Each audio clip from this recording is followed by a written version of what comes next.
Hello everyone, what's going on? Hey, and we're back with another episode of Before You Buy, that show where we give you some straight up gameplay and our first impressions of the latest games releasing. As usual, it's me, Jake Baldino, and today we're talking about Black Myth Wukong. This is a big action combat adventure from Game Science. This is a mobile developer jumping into their first big console PC game. Now, this game has been slowly hyped up for years, from its graphics to its character and story, and we've been cautiously keeping an eye on it.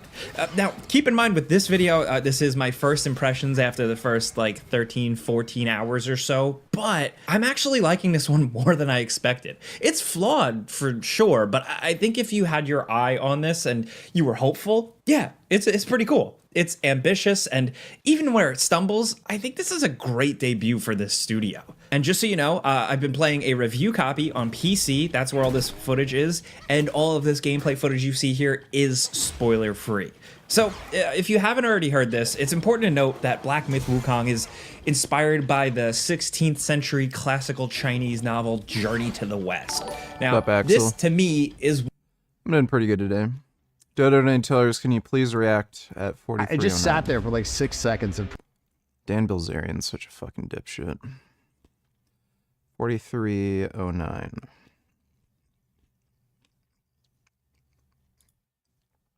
To a different conversation with you. Recently, when I watch some of your tweets, I don't know if you've announced this or not. I don't know if you've joined APAC. I don't know if you are, if you are an advisor for them. Let me read some of these tweets. Muslims aren't the problem. The open borders and motherfuckers and the media attacking nationalism, pushing DEI, transgenderism, and destroying moral values are the problem. August 4th. If you don't put America first as a U.S. politician, you are committing treason. Supporting Israel is bad for America. Netanyahu is a convicted war criminal, and Israel is not our ally. These are some of the dumbest fucking things I've ever heard. Netanyahu is a convicted war criminal. That's interesting because he isn't. He's being accused of committing war crimes. He hasn't even been arrested yet. We fought way too many wars for Israel, and we certainly don't need to give them any more money. July 25th. These idiots have ruined movies. Everything they put out is literally propaganda. And then all of a sudden, we got scripture here. For what shall it profit?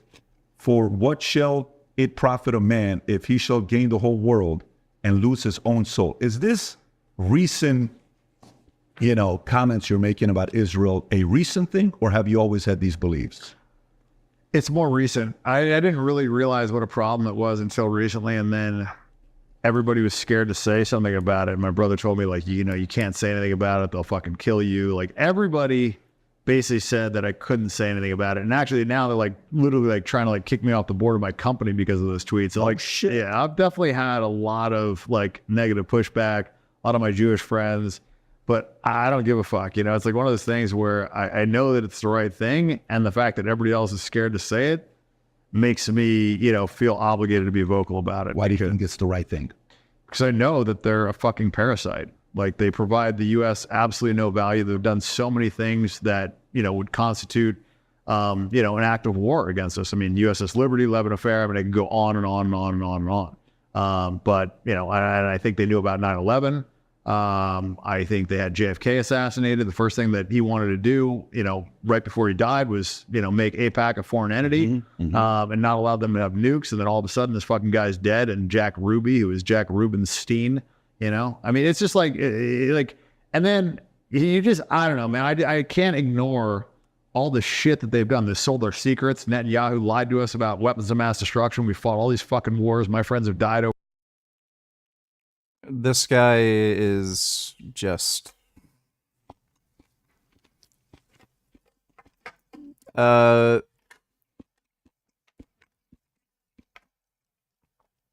Dan Bilzerian is clearly apolitical. He doesn't care. He's just posting a bunch of this shit because it gets him attention on social media. He has no fucking clue what he's talking about. Thanks for the donation, though, Dodo. One of the game's defining bits. It's why I was interested. You play as a badass monkey with a staff, and you go on a really varied adventure fighting zombies and creatures, rat kings, evil ancient monks, dragons, you name it. This is a fairly linearly structured game with some diversions. It's not really a Souls-like. Grey Knight Donatellers, BLM and pro-Palestinians are not turning on each other and at each other's throat, lol.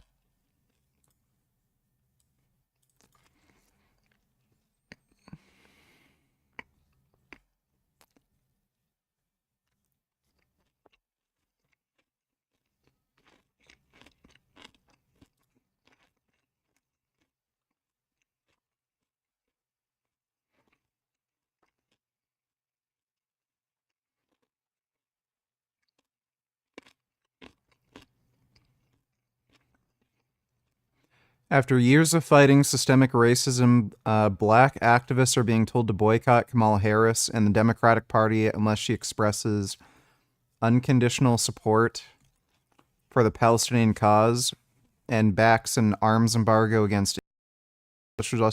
Warriors are realizing that their support for Palestine is a one-way street, leaving some black activists to question whether Palestinians even really care about black rights in the first place. Well, they don't. Guess they were bound to figure that out eventually. Thanks for that donation, Grey Knight.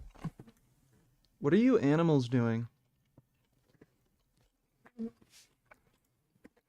Like many people expected. Sure, you rest and level up at like bonfire checkpoints, but that's really where the comparisons end. This is an action combat adventure with light RPG elements. You have some stats to worry about, but you're not upgrading like a multitude of stats like endurance and strength and magic and intelligence. No, it's all just focused on, you know, the basic level up and simple loot and character progression through a skill tree, and some other tricks along the way. Now, your character, as a baseline, has a heavy and light attack as well as a dodge. A lot of it is based around focus points, so you need to dodge and strike and do well to build this up, or hold a button to waste some stamina and charge it up, and then bam. When you have these points, you can launch a more powerful heavy attack that can often stagger enemies and have other bonuses. You can also deflect certain enemy projectiles, but otherwise, your main defense is really just dodging like crazy. Perfect dodges are rewarded with a satisfying effect and a little bonus, so get that focus stored up and hit triangle at the right moment and bam! A Monster Hunter greatsword level slam dunk that just feels so satisfying to properly pull off. There are also multiple stances that are swappable on the fly with the D-pad. These stances are really just variations on the monkey's staff. Oh, did I forget to mention that it's like a staff that can transform? Because that's part of the ancient lore, man. Get with it. Would you consider eating herbivorous insects a rights violation? Yes, obviously. I don't know why you have to ask me that. These don't change your entire fighting style, but they do matter the most with that charged heavy attack for situational shakeups. There's the big heavy slam, which is just so satisfying. I tend to stick with that as the main, but then there's the elevated staff where the monkey perches atop it like a tall pole, avoiding some damage while also charging up a big downward slam. There's more, and I'm still experimenting with them, but I'll let you discover them. They seem pretty situational, and I've had a tendency to only swap to and use them in specific instances, more than just having them equipped and using them consistently. Even still, sometimes it's tough to learn where exactly a stance might work, because enemy attacks are so insane and aggressive, it can take a lot of trial and error to really get what the hell you're doing with a stance. A lot of the times you're given these stances and then their use case isn't really spelled out for you. You gotta just light attacks and then time it right with a heavy attack. Aren't too crazy, and then a few tougher guys here and there, and then lots and lots of bosses. Like, I mean it. You can fight one unique boss, walk through a hallway, and then bam, there's a completely new, different boss ready to square up. This is where the game is really ambitious. Like I said, the amount of unique fights feels really, really damn special. The amount of times I was in a glorious, over-the-top, brutal fight with, like, you know, screen-filling animations and explosions, thinking, oh man, this has to be the end of this whole chapter or sequence. You know, maybe I'll get a big cutscene or something. And then I finally beat them, and then nope, that was just a regular pedestrian boss in the middle of a level with another one right around the corner. A mid-boss in this game rivals some of the best bosses in other like regular action games, and even on a high-end PC, I did have some issues. The occasional stuttering, a few glitches with some enemies floating, a few crashes, and some little frame rate issues, especially as you get deeper into the game. Means if you're sensitive to this stuff, you should maybe wait or do some more research with a PC nerd reviewer. I've seen some critics not have any issues. I've seen some have worse than me. I also have... Let's see. Mike Israetel hates me. Who's the real sociopath?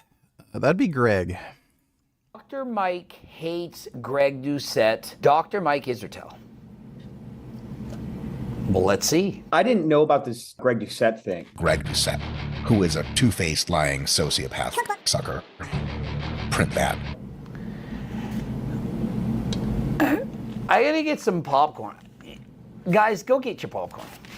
It's gonna be a good one. We'll be back.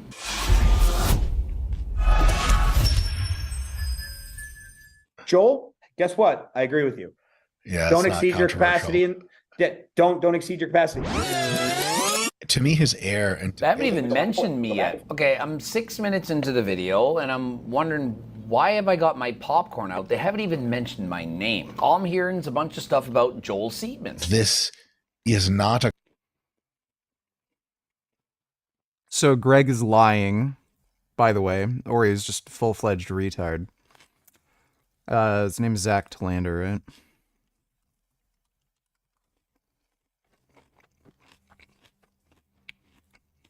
right? a lot of good. So if you go to the original video, all you have to do is go to the part where they talk about Greg. There's time codes in the video. So this retard reads the title, doesn't look at any of the time codes, and just starts watching. And he's like, why am my name in your video if they don't even mention me in the first 6 minutes? Like, okay, look at the time codes, retard. A conversation in which we're going to be friends afterwards because you're a Cookbook. liar. And this is going to be a painful conversation for you. Basically, Mike Israetel is saying that Joel Seedman is a two-faced liar, that he's a piece of shit, that he's not going to be friends with him after the interview.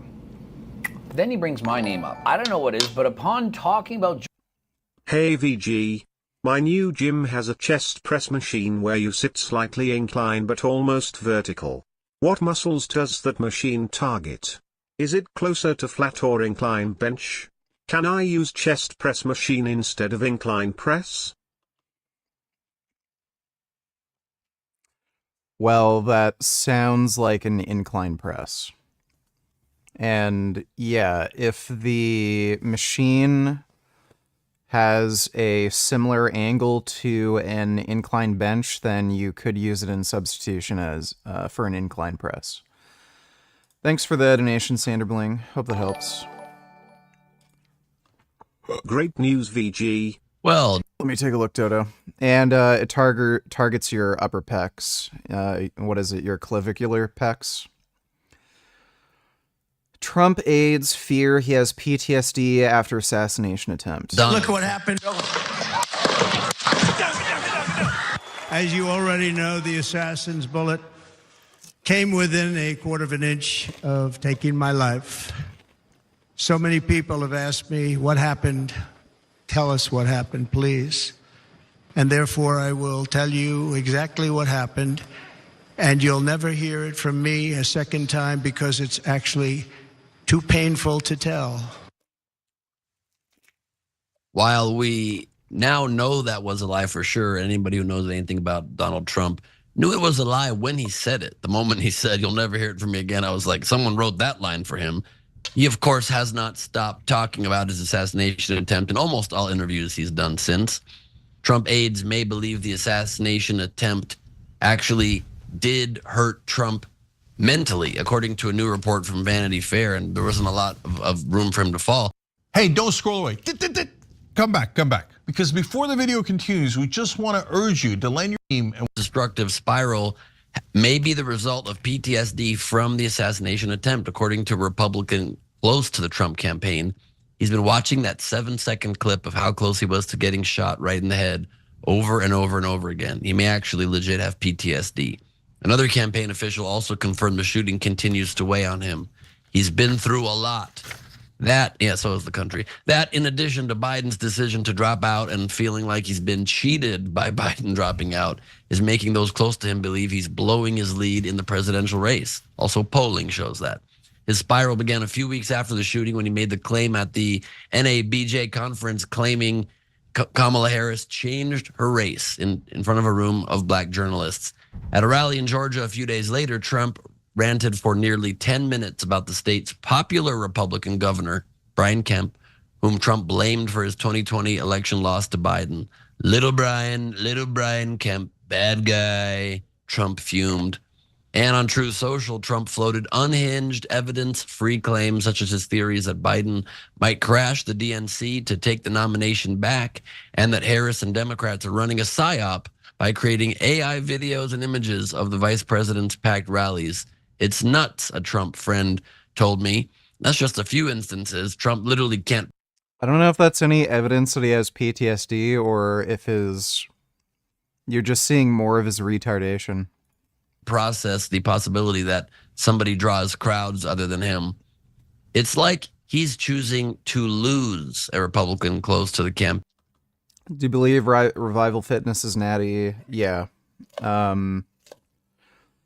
He can only bench like 315.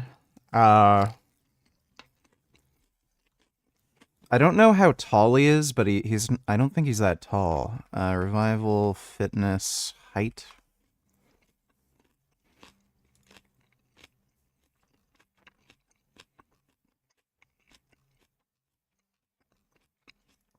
I don't know what that shit is.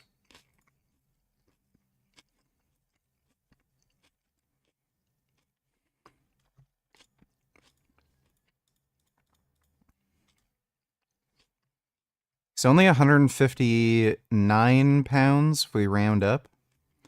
When he's like in, kind of stage condition. I would guess he's probably around like 5'6", 5'7". Maybe 5'8". If he's that light for a competition with that kind of body composition. So, shorter people, when they build muscle, it kind of all just goes outward. So yeah, his shoulders are blown up, but yeah, he's kind of short.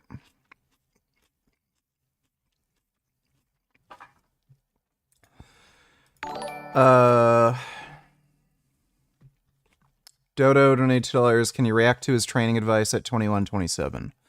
You didn't give me a link, but if you give me a link, I can react. Thanks for the donation, Dodo. Campaign had said. There's more on this in a minute and difficulty Trump's been suffering, but I just want to pause for discussion for a second. Yeah, I want to pause to get your guys' opinions on my irreverent poll here. Why do you think Trump is spiraling? A, he wants to lose. B, he's a dumbass. C, he's developed PTSD following the shooting. Well, I changed the order there, but anyway, you get it. I already put this up on Twitter and a couple of thousand votes. And let me see, Dodo.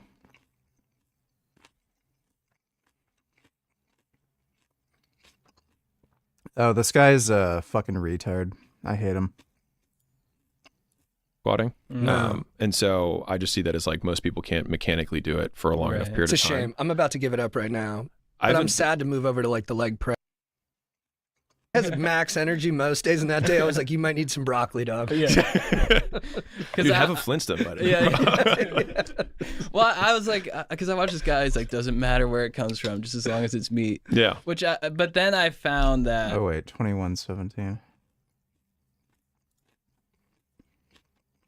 For like leg lifts, for sure. Is it because you just don't want disc degeneration? For So barbell lifts, like for the whole concept of like doing it forever thing, like you don't see many 80-year-olds barbell squatting. No. And so I just see that as like most. That's one of the stupidest things I've ever fucking heard. You don't see too many 80-year-olds barbell squatting because there aren't really any 80-year-olds lifting. People can't mechanically do it for a long enough period of time. It's a shame. I'm about to give it up right now. But I'm sad to move over to like the leg press. But I'm doing Pilates, which is great for the lower half. I haven't done barbell lifts in years. How are your trunks? You big? They're solid. Yeah, those calves are nice. Oh yeah. So I can show quads later. How do you keep the legs big when you're not hitting the squats and the deadlifts? You can get them bigger without doing that. No way, bro. 100%. Dude, come on, how? 100%. Well, tell us. Well, think about the limiting factor. Unless it's like proprietary. No, and you no, can't no, give no, it away. no. I mean, it is, but you'll give it away. Yeah. All right, we'll put this one behind a paywall. Yeah, good call. Sucks. Just make sure. Now we're switching to OnlyFans. So there's no difference in levels of hypertrophy when you compare barbell or machine lifts. So whether you do a barbell squat or a hack squat or a leg press, you're going to see similar levels of quadricep hypertrophy. Now, using a mix of machines and free weights is probably the best idea if you want to maximize hypertrophy, because it just gives you more lifts to choose from.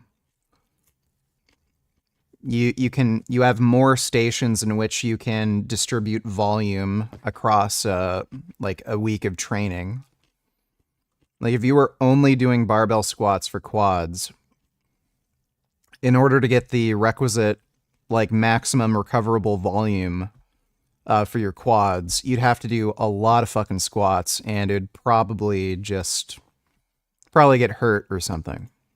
Only gains. Anyways, so so if you think about the limiting, so you want the muscle that you're trying to train to be the mechanical limiter of the lift, right? So that's the one that actually goes to true failure in order to be free to stop doing the reps. If you're squatting, most times when you fail squatting, you fall forward, right? Like if you actually go to failure, you fall forward, and it's because your core gives out before your legs do. Like if you can leg press 1,000 pounds, if your body were perfectly rigid, you'd be able to squat 1,000 pounds. And that is not true. So leg presses are usually somewhere around 30 to 45 degrees. So if you put 1,000 pounds on a leg press, you're not actually leg pressing 1,000 pounds. If you're squatting, it's gravity. So if you're squatting, like 400 pounds, you're actually lifting 400 pounds. So no, there's also a skill aspect involved. So that doesn't make any sense.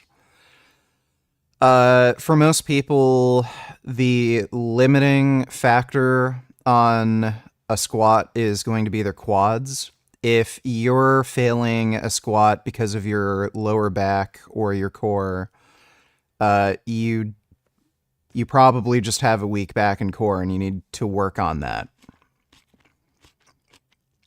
Especially when you're talking about people who have a lifting belt or use a lifting belt. Very unlikely. so the best squatters have core strength that are it's like out of this world. They have turtle shell abs out to here, and it actually doesn't even look that good because they have so much hypertrophy in the literal sense of their abs that it almost looks like it's called a power gut. It's like you have this really strong gut, which I think a lot of people maybe then misinterpret as. So having a strong core does not make your midsection bulge out. It's just that the people who can squat like 1,000 pounds, they're just extremely large people. They're probably on steroids. They also likely overeat and they're just overweight. And then maybe sometimes they diet down. And all those factors combined just make them have a really large midsection. Being a result of HGH or some kind of supplementation? Yeah. I'm sure some people But do. oftentimes that's just from what you're just saying, being strong as just hell. training. Yeah. But I'm sorry, I knocked you off. Keep going. No, you're good. And so like, same thing with like deadlifts. It's like, well, if you want to be a great deadlifter, then deadlift. If you want to be a great squatter, then squat. If you want big legs, then you need to take your legs to absolute failure. And so you basically want moves that isolate everything else except for the thing that you have, that you can just. So what he's saying here is a little misleading. You technically don't ever need to train a muscle to absolute technical failure. As long as you're within 3 reps shy of failure, you're pretty much getting the maximum amount of hypertrophy you can out of a given exercise. There might be a slight benefit to going to total failure, but you're getting like 95% of the benefit, at least, from training within 3 reps shy of failure. So if you can do squats and your quads are the limiting factor in the movement, and you're able to train within 3 reps shy of failure, they're just as good as of a movement compared to hack presses or, leg presses or any kind of machine variation you can think of. Alawali, don't need $2. I'm about to risk it all. The year was 1994. I'm genetically a male. Get on the ground. What the fuck, that nasty shit? This nigga's disgusting.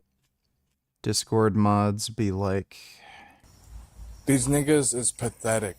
Real talk. The test of times was go vegan by 2019. If you weren't vegan, you're going to have a serious health consequence. And all the people that didn't go vegan, they're running to the people that did go vegan. Help me, help me, help me. But you don't think I have a life and I want to live freely with my world? I don't want to fucking just watch you eat non-vegan for the rest of your life and answer me, hey, I ate an egg, can you fucking fix it? Duh, duh, duh, duh, duh.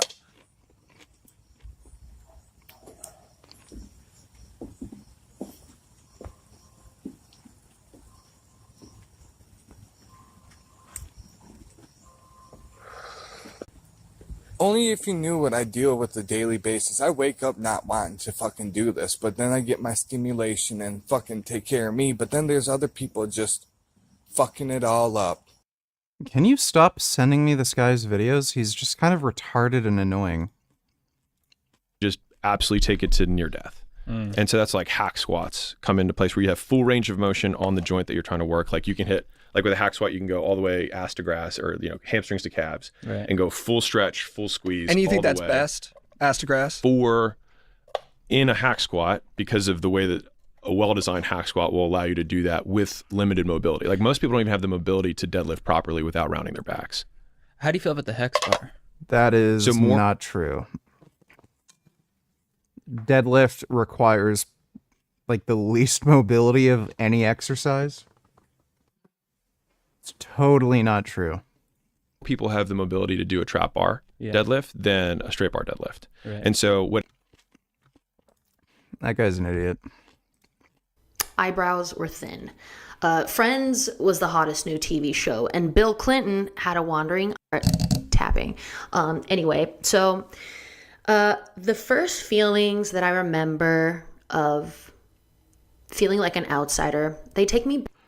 How can Revival Fitness even eat 6K calories? How can he have such a high TDE? You'll find out why in just a few minutes when we start reacting to his video. Back to, I think it was secondary school, right? Is that the grades after, wait, it's different in every country. Junior high, I guess, is what the American equivalent to that is. Grades 7 to 9. Anyway, I remember when the girls were starting to get their periods and they would talk about it to each other and like bond over it. And bleeding monthly sounded horrible and painful to me. But at the same time, I was looking forward to it. Untitled donated $2. If I DM you my friend's number on Instagram to prank call you, would you do it? You mean to prank call him? Yeah, sure. Why not? Thanks for the donation, Untitled. Just send me his number and we'll do it.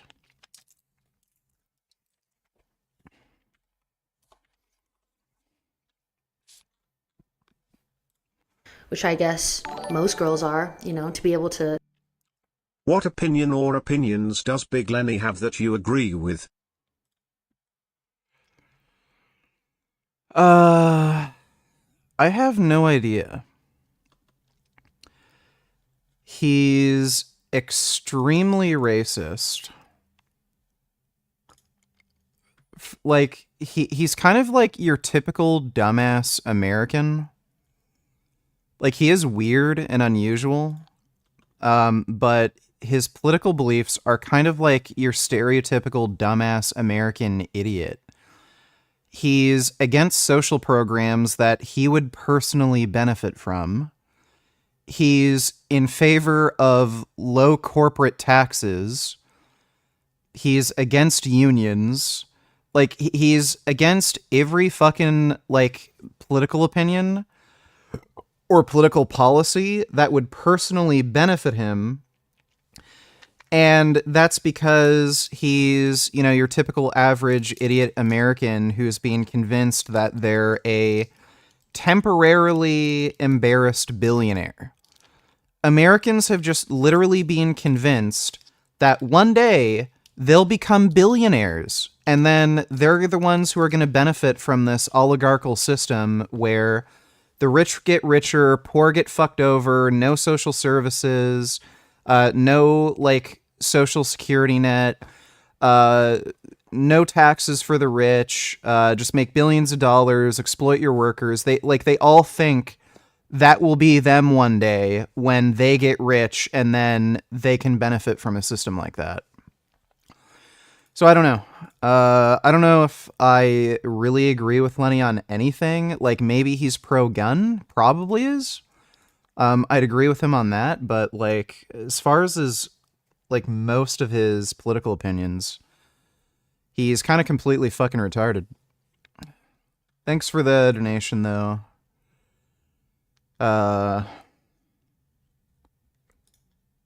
Big Arab nostril snot.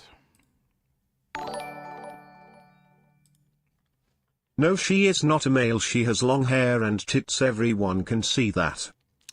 Okay, well, that's good to know. Thanks for the donation, Dodo.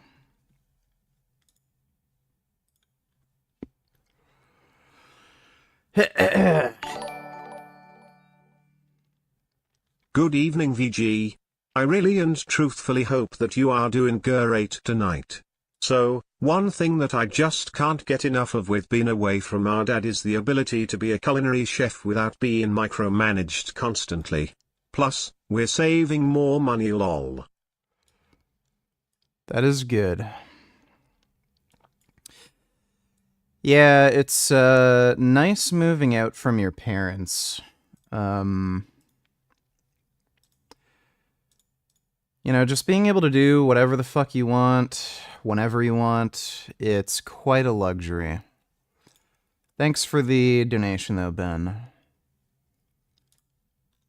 Okay, I have to call this one dude.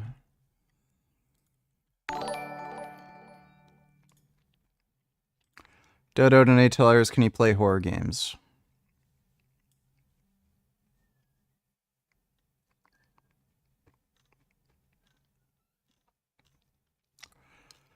Little Nightmares 3. I'll definitely get that when it comes out. I'll play horror games sometime soon, Dodo. Don't worry. Thanks for the donation, dude. Untitled donated $2. My friend scammed someone for weed in a McDonald's bathroom and tell him the weed is shit and say, I want my money.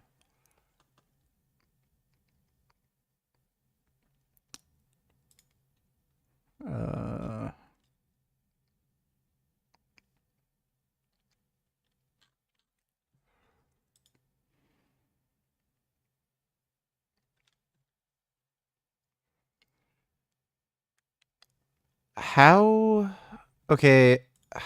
exactly is this prank call gonna work then?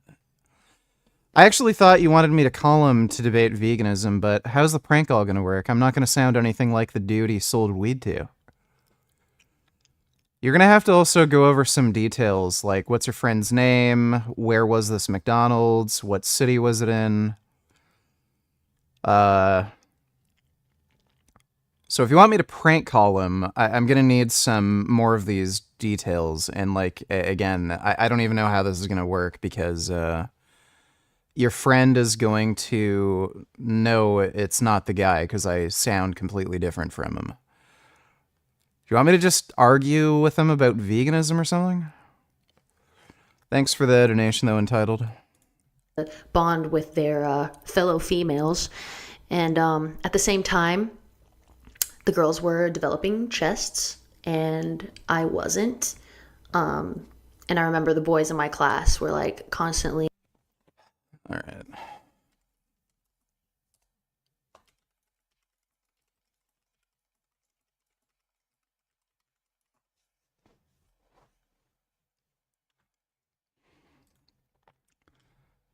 All right.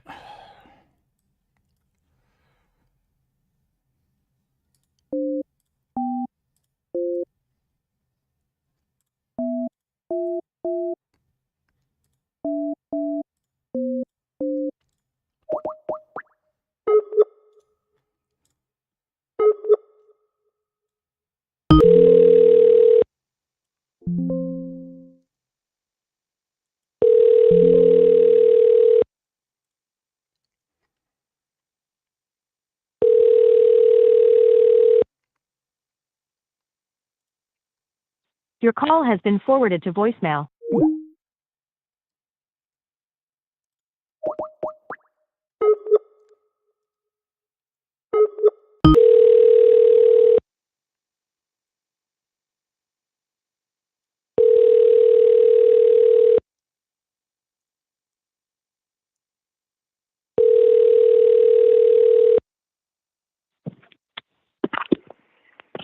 Hello? Huh? Hello? Who's this? It's Vegan Gains. Huh? It's Vegan Gains. Heard you were talking What's shit this about about? vegans. Yeah, fuck vegans. Yeah, well, fuck you. Why do you think it's okay to torture and Buddy. kill animals? Are you being for real? Yeah. So you call my phone. Yeah. How'd you get this number? Don't worry about that. Why the fuck do you think it's okay to torture and kill animals? Buddy, who the fuck you think you are? I'm a pork chop, eh? All we eat is meat. I fucking love that shit. Yeah, And I you eat that sound like shit you every put a lot day. of meat in your mouth. Yeah, you're a fucking faggot with the way you think. Right, Little the bitch. guy who brags about putting pork in his mouth. You're right, I'm the faggot. Should have thought that Yo, one where do you- through, huh, where you at? dumbass? Where are you located? What do you mean? Where do you live? I'm in Montreal, not Montreal, I'm in Ottawa. Ah. You should come down to Brampton, you little fucking faggot. Don't fucking call my phone. Why in the fuck would I come to Alright. Brampton? It's a fucking shithole. Buddy, why are you calling my phone on an unknown number? Are you okay? Well, yeah, clearly I'm the one who's doing okay. You live in fucking Yo, don't call me Brampton, again, you brag about putting pork in your mouth, and I'm the one who's fucked up? Brother, you're a fucking vegan. Fix your fucking life, you little fucking faggot. You You're know- a rainbow yeah, how little much do you bitch, bench? alright? How much do you bench? Buddy, How much do you bench? you want to find out? How much do you bench? Buddy, we're not going to go there. Yeah, 'cause check I know my you sound Instagram. like I a just little benched scrawny 410. bitch. You sound like a little scrawny bitch. Oh yeah? Well, I just Don't benched talk to me. 410. So, how much do you bench, buddy? You sound offensive as fuck. It sounds like you could Oh, only put up a plate. I guess it's a You little lot fucking lighter. scrawny little Oh, it bitch. won't actually give his bench press numbers. Oh, you sad you're weaker than a vegan? Buddy, get some fucking protein. You need to build Oh, muscle. you right. fucking The guy dumbass. who's weaker than a vegan is telling me I need protein. Didn't really think this through, did you? So, can you Bro, I name could the trait sit- I that's could lacking sit in here- animals that if lacking in a could human sit being would here and justify killing debate a with human you being? all day on why having meat is good for you, fucking retard. Oh, right. So there's you're no smaller reason than I'm calling me, my you're phone. weaker than me, I'm fucking better than you, but oh yeah, meat's so good for you. So can you name the trait that's lacking in That's animals why that you're if lacking in scrawny, a you human little being fuck. would You have no justify killing a arms, you human little being? bitch. Yeah, can you name the trait that's lacking in animals? He hung up on me. Fucking pussy. All right. Well, hope you enjoyed that.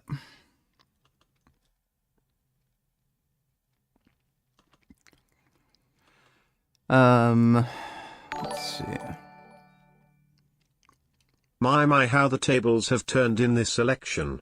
I know Alan's 13 keys makes a stronger prediction than polls, but it's just nice to see the map more blue than when Biden versus Trump lol. Let me see.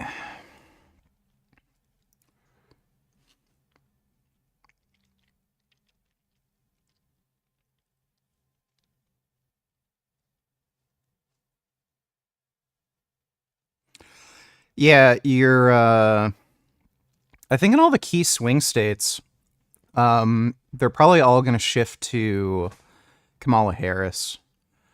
Even Florida seems to be actually getting more in support of Kamala Harris. So yeah, it's good to see. Oh, thanks for the donation, Ben.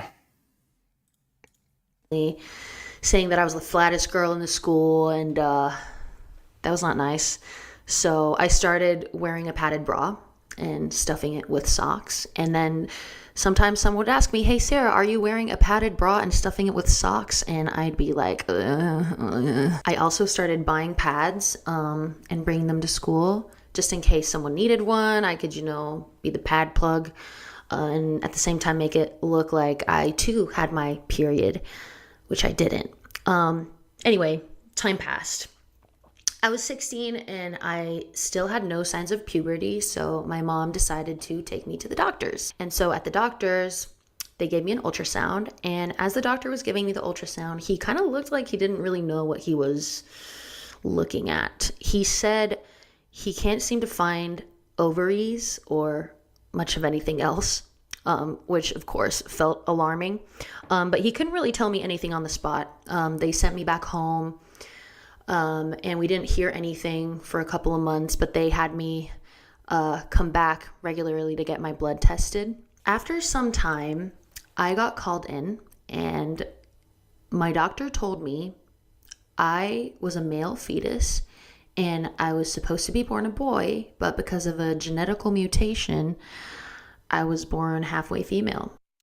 Genetical. I'm trying to think of something to compare it to. Imagine walking up to the gym and the front looks like a regular gym that you would very much like to enter. But when you go inside, there's a singular dumbbell, a treadmill, but no power outlets to plug it into, and then a random hot dog stand in the center. The doctor also told me that where my ovaries were supposed to be, where they were not, because I didn't have ovaries, they found 3 bad tumors that had to be removed. Dodo donated $2. Can you react? Do you think things will actually improve? Harris rallied in North Carolina today, a battleground state where she presented her first detailed policy proposal as a nominee. Yes, so her financial commitments. Together, we will build what I... Is this kind of thing even legit? What do you mean? You didn't give me a link in that dono? I don't know if you're supposed to send me a link, but thanks for the donation, Dodo. I call an opportunity economy. Knowing the economy is the #1 issue for most voters, Kamala Harris announced several proposals she hopes lowers the cost of living for American families. And she was laser focused on the basics: food, housing, medicine, and childcare. The voters who are really up for grabs are those who have felt the pinch of inflation and the economy. That's why Harris is moving to address the economy as quickly as possible. Paramount to her plan is a first ever federal ban on price gouging on food and groceries. But some economists say the Harris plan will have disastrous side effects. There are a lot of things that you could do that make economic sense that help these folks. And it's not just having the government set things. Whenever the government set things, there's going to be shortages. Bend over and I tell her that non-binary individual reminded me of this. Carol's lucky to have a sister like Lois. You're telling me. I always wanted a brother or sister, but instead I got a broster. Hey, Peter, you want to see my paginas? A male fetus suddenly cheering female. Well, yeah, it's from androgen insensitivity. Thanks for the donation, Dodo. Oh. Yeah. See my paginas? I don't know. Yeah, that is kind of funny. Chris, thanks for the membership, dude.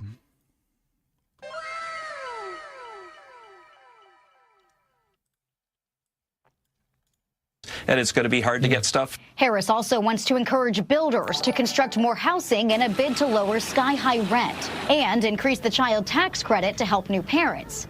But Harris was light on specifics, and critics call it just another 4 years of Bidenomics. Republicans are contrasting Harris's plan with Donald Trump's. Drill, baby, drill, cut regulations at the federal level, actually lower spending and get smarter spending out of Washington, D.C., and Trump has zero economic planning. Was this person born male or female? You sound hale and hearty. Frank, give us anything new? A month ago, I had fun, dancer, steam locomotive, smiley face, musical notes, cool face. I went to a store and pretended to be an African francophone who understood little English. It was fun watching them help. Unfortunately, Frank has no new mints for us today. I'm feeling pretty okay, James.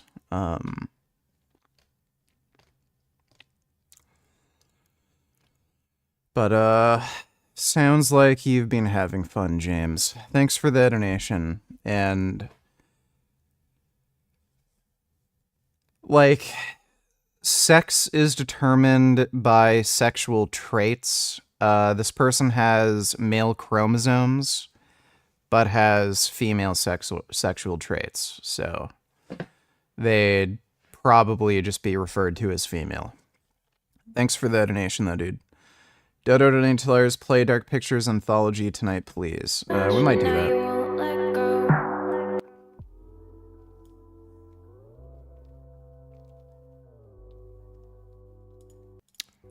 I think I prefer 2 over 1. Still prefer... Yeah, I prefer 2. This is NASA. This is the rest of what the U.S. government is spending money on. Are you really telling me, don't spend that on space? No, that's a waste of money. Fold this back into the 99.65% of the federal budget to make everything better. Really? If NASA received the budget people thought it was getting, it would have a way bigger budget than 0.35 of 1 cent out of a tax dollar. All I'm saying is, I don't think you have an argument to suggest that we're spending too much money on NASA, because when I remove that too much money off the side of a dollar bill, you can't even tell the difference. Yep.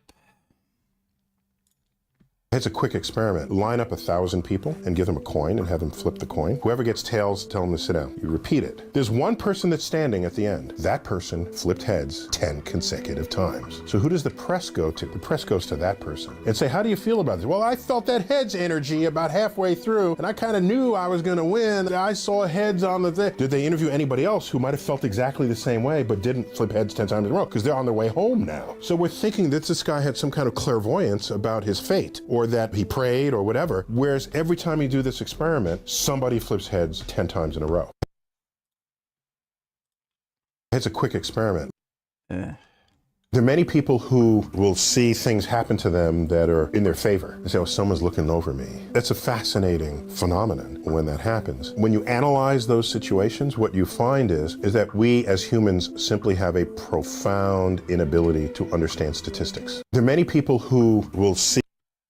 That is true.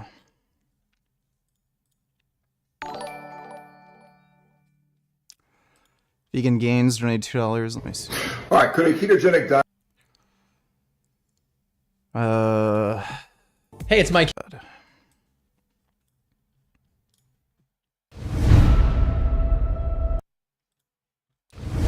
Damn it. We might need to pump the brakes. Okay, so Well, this is all gonna be nice and retarded. Thanks for the donation, dude. And why Dr. Mike... We were already watching that. Thanks for the donation, though, dude.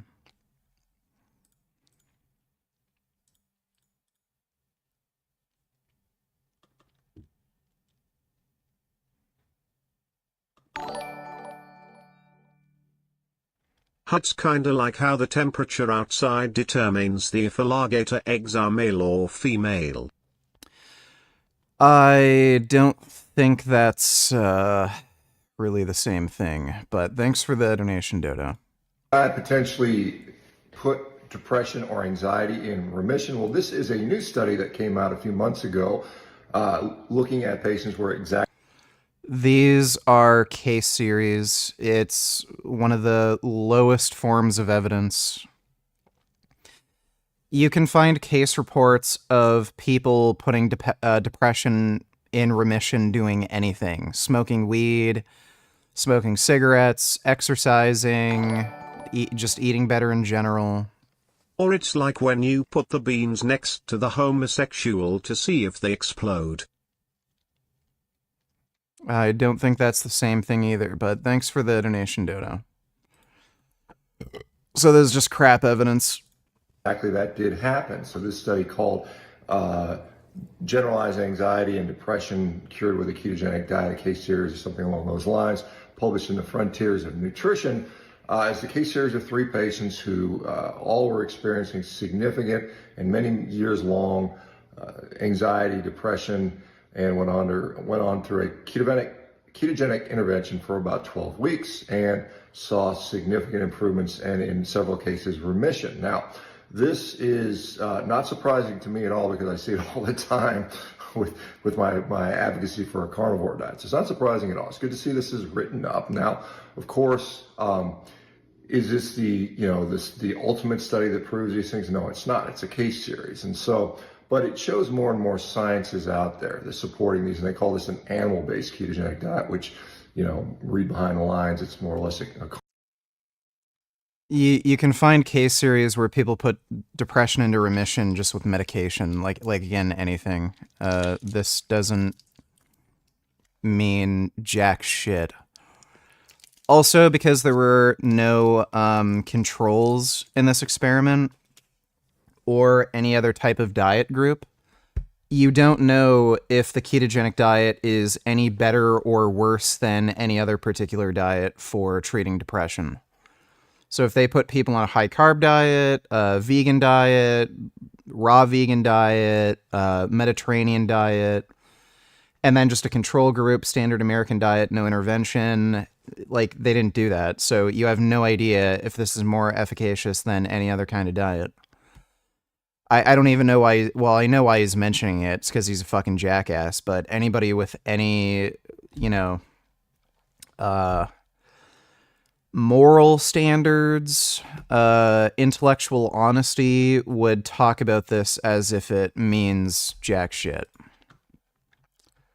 Here, and today, oil on a whole food vegan diet, a recent study that came out on it. And yes, I'm sorry, we're covering this topic again. It just can't go away. But recently I was saying, wouldn't it be so interesting if we just had a study comparing people on a whole food vegan diet with oil versus without oil, and really see oil a lot, as well as making a oil ranking video. And I will say extra virgin olive oil did quite well on that. But we have to remember where a lot of that anti-oil sentiment started, and that was, Dr. Esselstyn on stage saying no oil, even extra virgin olive oil, when talking about treating his cardiovascular patients. And of course, he's seen astounding results putting people on a whole food vegan diet without oil. And lightning fast reminder, that was this study where he had 177 patients over the years stay on the diet, and of them they had a 0.6% rate of adverse events.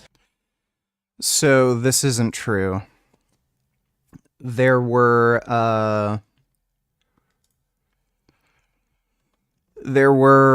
way more people in the study that got heart attacks or strokes. For whatever reason, he only included certain patients into this pool.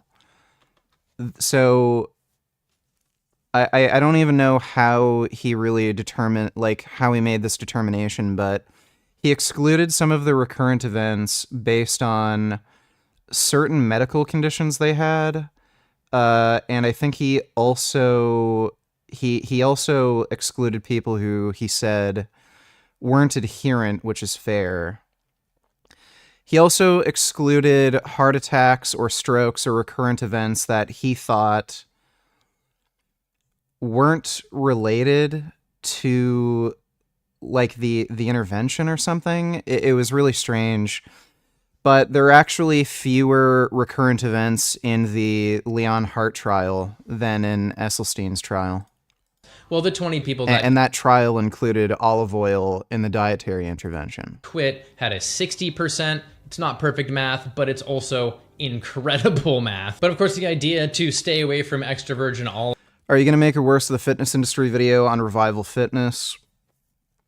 He responds to comments, might be open to debate. It's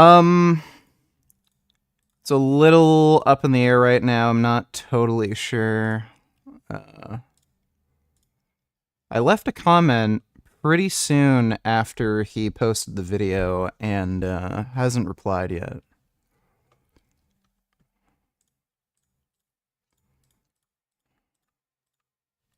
Olive oil was seen as like insane, especially because it's part of that healthy Mediterranean diet, etc. We'll get more into that, but I did even caution against that in my video. We'll elaborate more on the nuances of that and newer data as well. But my concern was, look, if you're really pounding down some extra virgin olive oil, even you can start, adding up the grams of saturated fat, which we'll look at here in a second with the study. And of course, saturated fat raises LDL, which is causally linked to atherosclerosis. So the study at hand was asking, is there an LDL difference? That was their main question. However, they looked at a bunch of other markers. We get some inflammation marker results, glucose results as well, which are super interesting. But let's just get right to it. It is this study, which was published very recently, and it was on 40 individuals and is a randomized crossover trial. These subjects averaged at the age of around 65, and they all started off just on a standard meat including diet, and then they were randomized to one of two groups, either a group that went whole food vegan with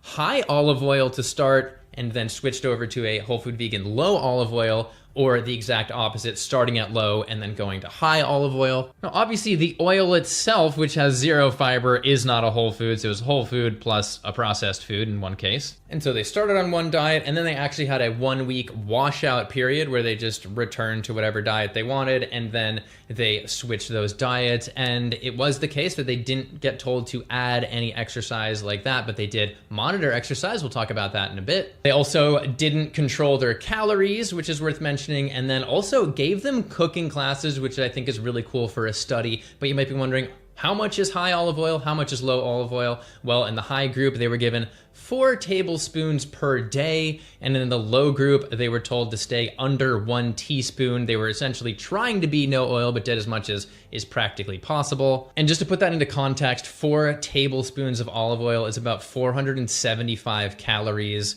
when you're supposed to be eating around 2,000 calories per day. But then a teaspoon at that threshold for the low oil group is only 40 calories worth of olive oil. So you can see about a 10-fold or more difference in calories from oil here, which is worth noting. And this is where we can talk about saturated fat, adding up a little bit here, because the 4 tablespoons of olive oil has about 7.5 grams of saturated fat. It's about 1.5 slices of cheddar cheese, for example. And now for the results, it says, everybody quit after realizing they were tricked into being vegan. I'm joking. Actually, they boasted quite high adherence, but the results in terms of that LDL or bad cholesterol was that in both of the whole food vegan groups, high or low olive oil, we saw a lowering in LDL from baseline, but it was more of a lowering in the low olive oil group. And this is where the results are a bit dramatic, is when they were switching between high and low. Comparing that from this chart, we can see that from high to low olive oil, there was a 13-point drop in LDL, and from low. This is the difference in mean. This doesn't actually tell you what the difference was. Rumor has it, Mike the vegan wanna oil you up. He probably doesn't, but thanks for the donation, Chamomile Cam. low to high, we saw a 16-point increase in LDL. I mean, these numbers are no joke. It's LDL, not LOL. And this is where when you're asking the question, is olive oil healthy? It completely depends on context. As I've said in the past, replacing animal fat, and as the study says, replacing animal fat like butter and mayonnaise with olive oil is obviously going to be an improvement, but does it? So just because a particular oil raises LDL, and it doesn't seem like it had a big impact on LDL anyway, that doesn't mean it doesn't have other cardioprotective effects that negate the increase in LDL. You also see an increase in LDL from consuming omega-3, EPA, and DHA. But we know that it is at least likely cardioprotective. Certainly doesn't increase the risk of heart disease, even though those oils do raise LDL. Maybe you could, it's never going to happen. Maybe you can consume so much of them, but you'd probably shit your fucking brains out and, have other problems with bruising and shit. Have an advantage over other oils. They even say in the study, hey, no, it doesn't appear to lower mortality compared to other oils. But here, in terms of the number one risk factor for the number one killing disease, it's not looking great. For this high amount, we got to have some nuance here, because there's a huge spectrum between 4 tablespoons and virtually 0. Yeah, it is a case that you probably could eat 4 tablespoons pretty dang easily. Throw 2 tablespoons into a salad, and then end up consuming 2 tablespoons by stir frying a bunch of veggies at a couple meals. I don't think it's that hard to do. But it is also the case that we can infer a bit of a spectrum from this. Yeah, 1 tablespoon of olive oil might make a 2 or 3 point difference. Again, that's speculation. And then another one may make 2 or 3 more, 2 or 3 more after. So, what's the stupid study?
Figure represents LDL-C by each 4-week period and by sequence of diet randomization.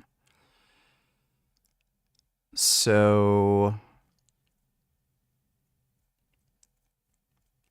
it looks like over time,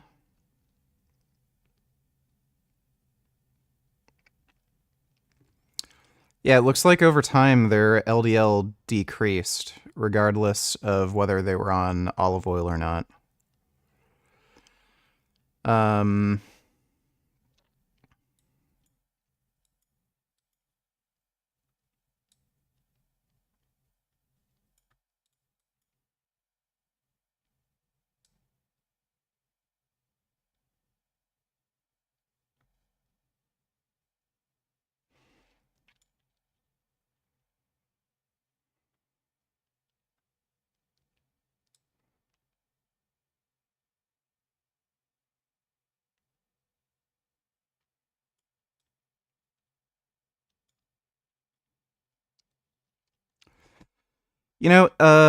I also wonder if they actually gave them olive oil, because a lot of olive oil is faked. So what olive oil did they give them a specific bottle?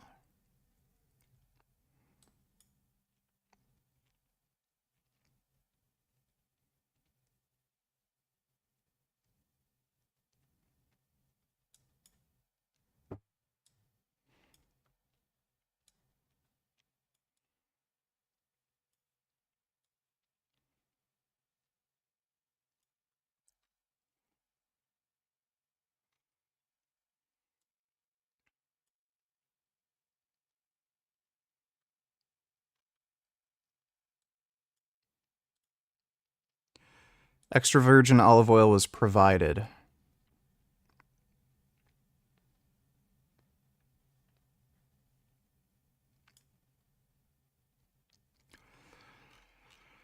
Maybe they did verify that it was actual olive oil, because a lot of it is totally fake.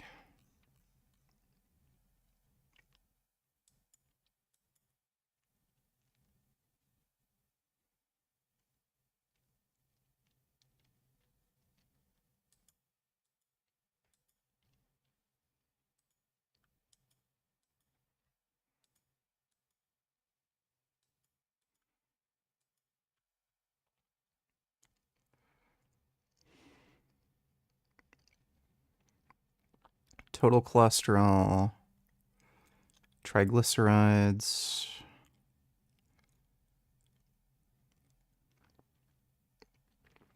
ApoB, LP little a.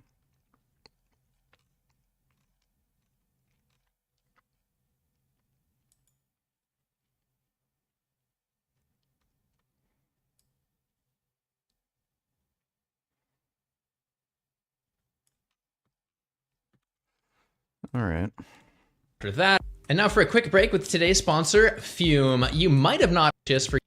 You can suggest that extra virgin olive oil may not be the beneficial additive of a Mediterranean diet. An addition of it after following a low extra virgin olive oil pattern could impede further LDL. Yeah, what's his name? Brian Johnson swears by it.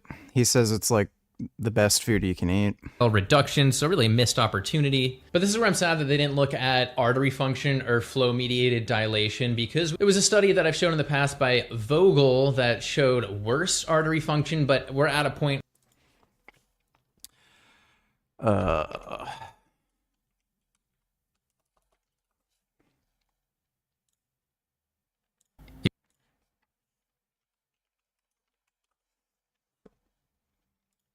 You're right, I've been doing a lot of crazy things over the past 3 years of my life because you're busy, you have stuff going on, and you don't have the team to do all this complexity. So, cold plunges, saunas,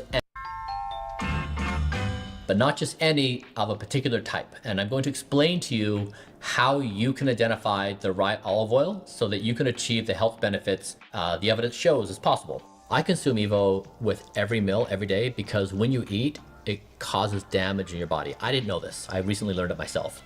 And so Evo is protective against that damage. These studies show improvements in weight management, blood pressure, blood sugar levels, cholesterol, heart health, brain health, and mood.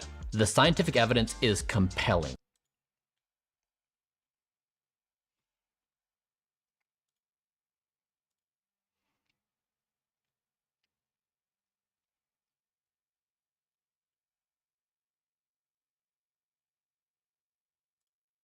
Heart health, brain health, for heavy metal.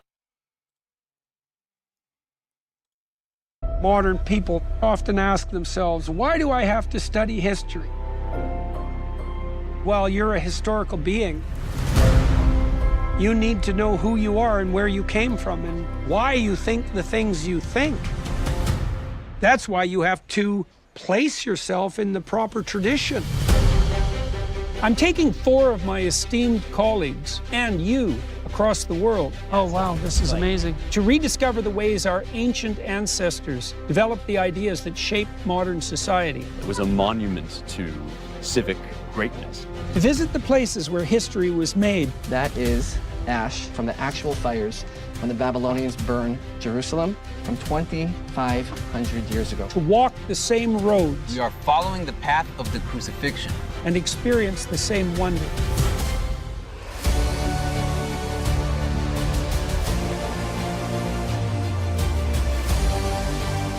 We are on the site of a miracle.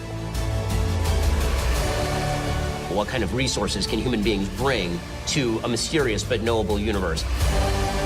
Science, art, politics, all that makes life wonderful.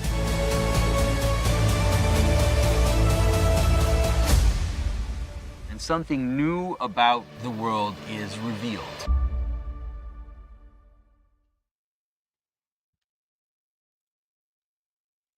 Breaks on erythritol for just a second. We might need to put down the erythritol sweetened drinks. We might need to put down the low carb treats for just a second.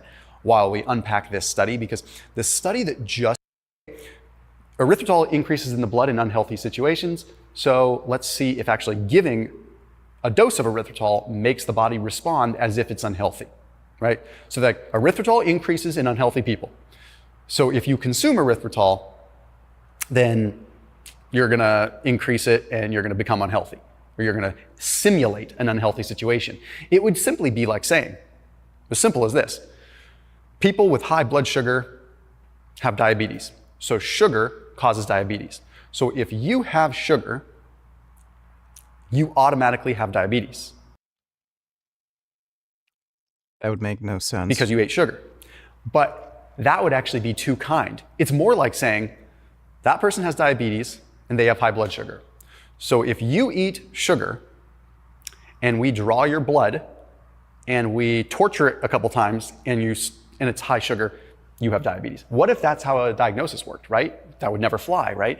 You see the actual problem. Now here's the other serious issue with this.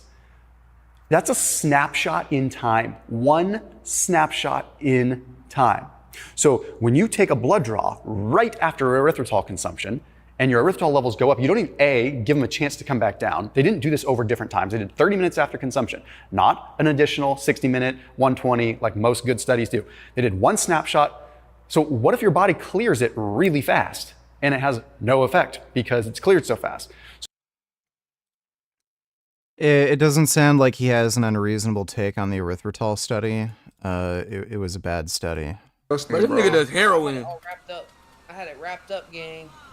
This nigga finna crush that shit up. Snort that shit. Nigga, I ain't finna crush it. I'm just gonna keep the video on so I can remember what his hand looks like.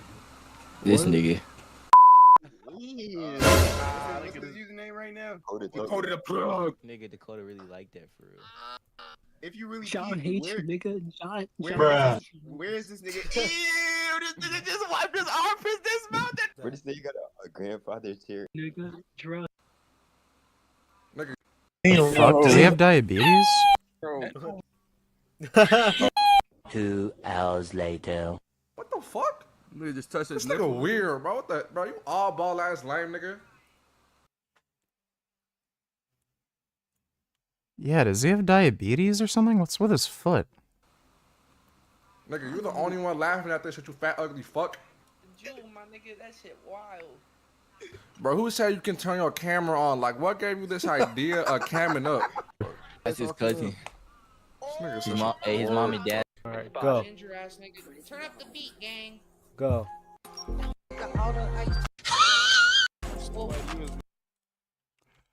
Don't know why I was sent that. Steroisocopola. When you look at the Americans versus the Europeans are generally slimmer. You talk to people that travel to Europe, maybe from America. Okay, that's not an interesting immediately video. And it was very obvious at this point that I could never get pregnant. Oh, and also there were some undeveloped testicles inside of me too. Fun. Just imagine for a second being 16, you know, at such a fragile age and being told that you're not a girl or a boy, basically. That f***ed with me. Oh my God. All of a sudden, all the feelings that I had felt of like female insecurity. With the study Shawn was using, could the people who made the paper compare their results to another paper conducting a similar experiment but with a different diet as evidence? Or would it look better for them to have their own control groups? Ugh.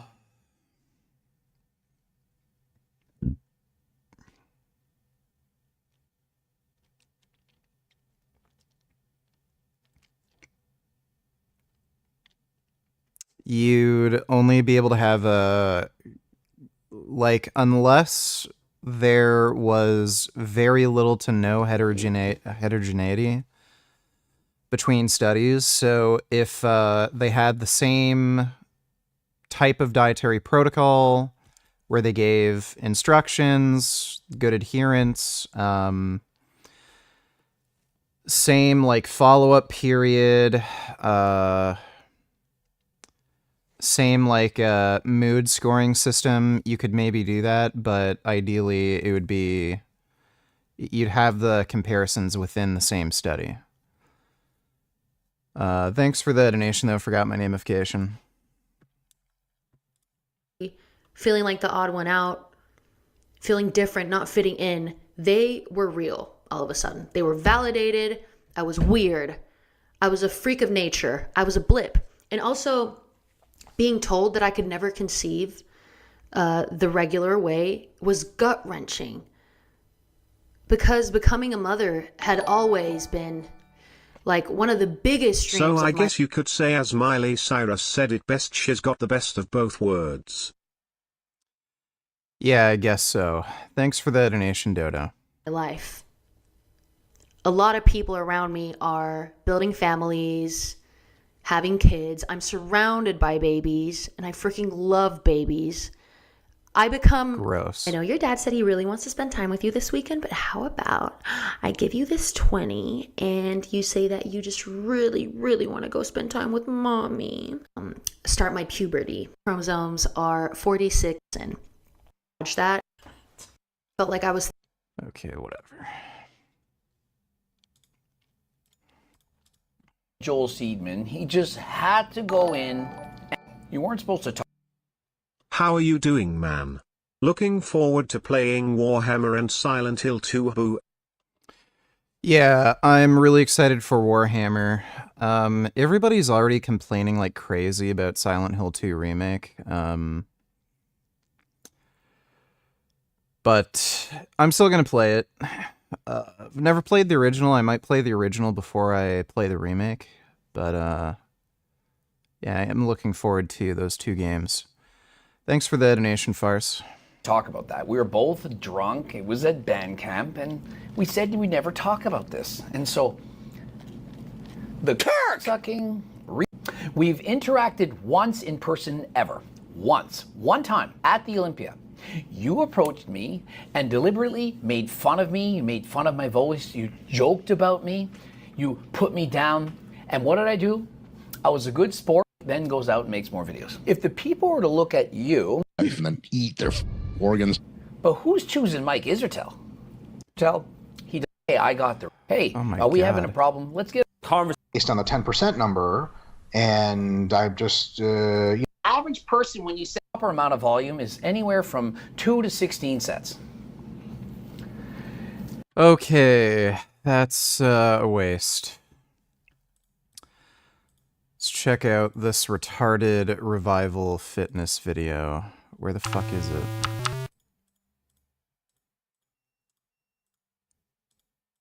Where the fuck did it go? Look, yeah. The hell? Has to stay here. Didn't I have it up? Did I close it? That's really weird.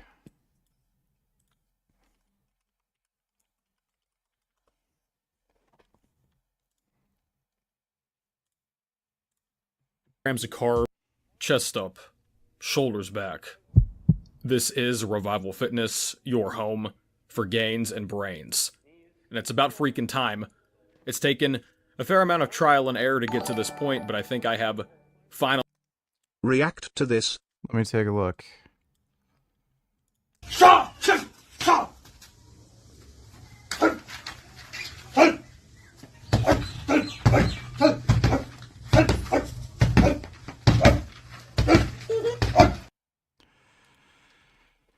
That is not a good idea to do, by the way.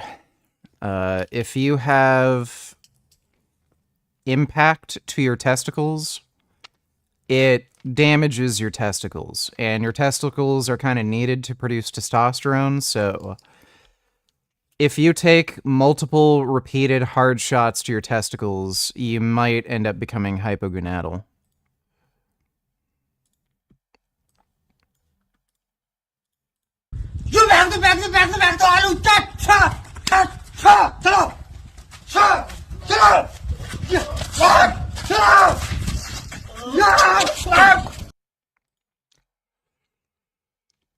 Well, that's stupid.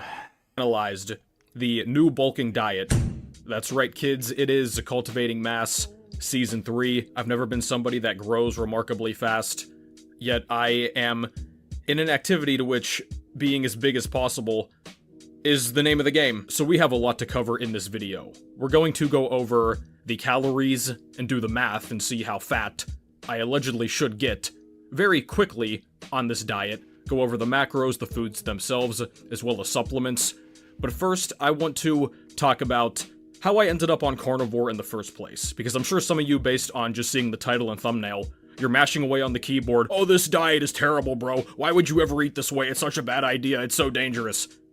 It's really not, but if you are stuck in the mainstream headspace when it comes to these subjects, that's what you're going to think, because that's all you've been told, and you don't know any better. And I'm not saying that to be mean.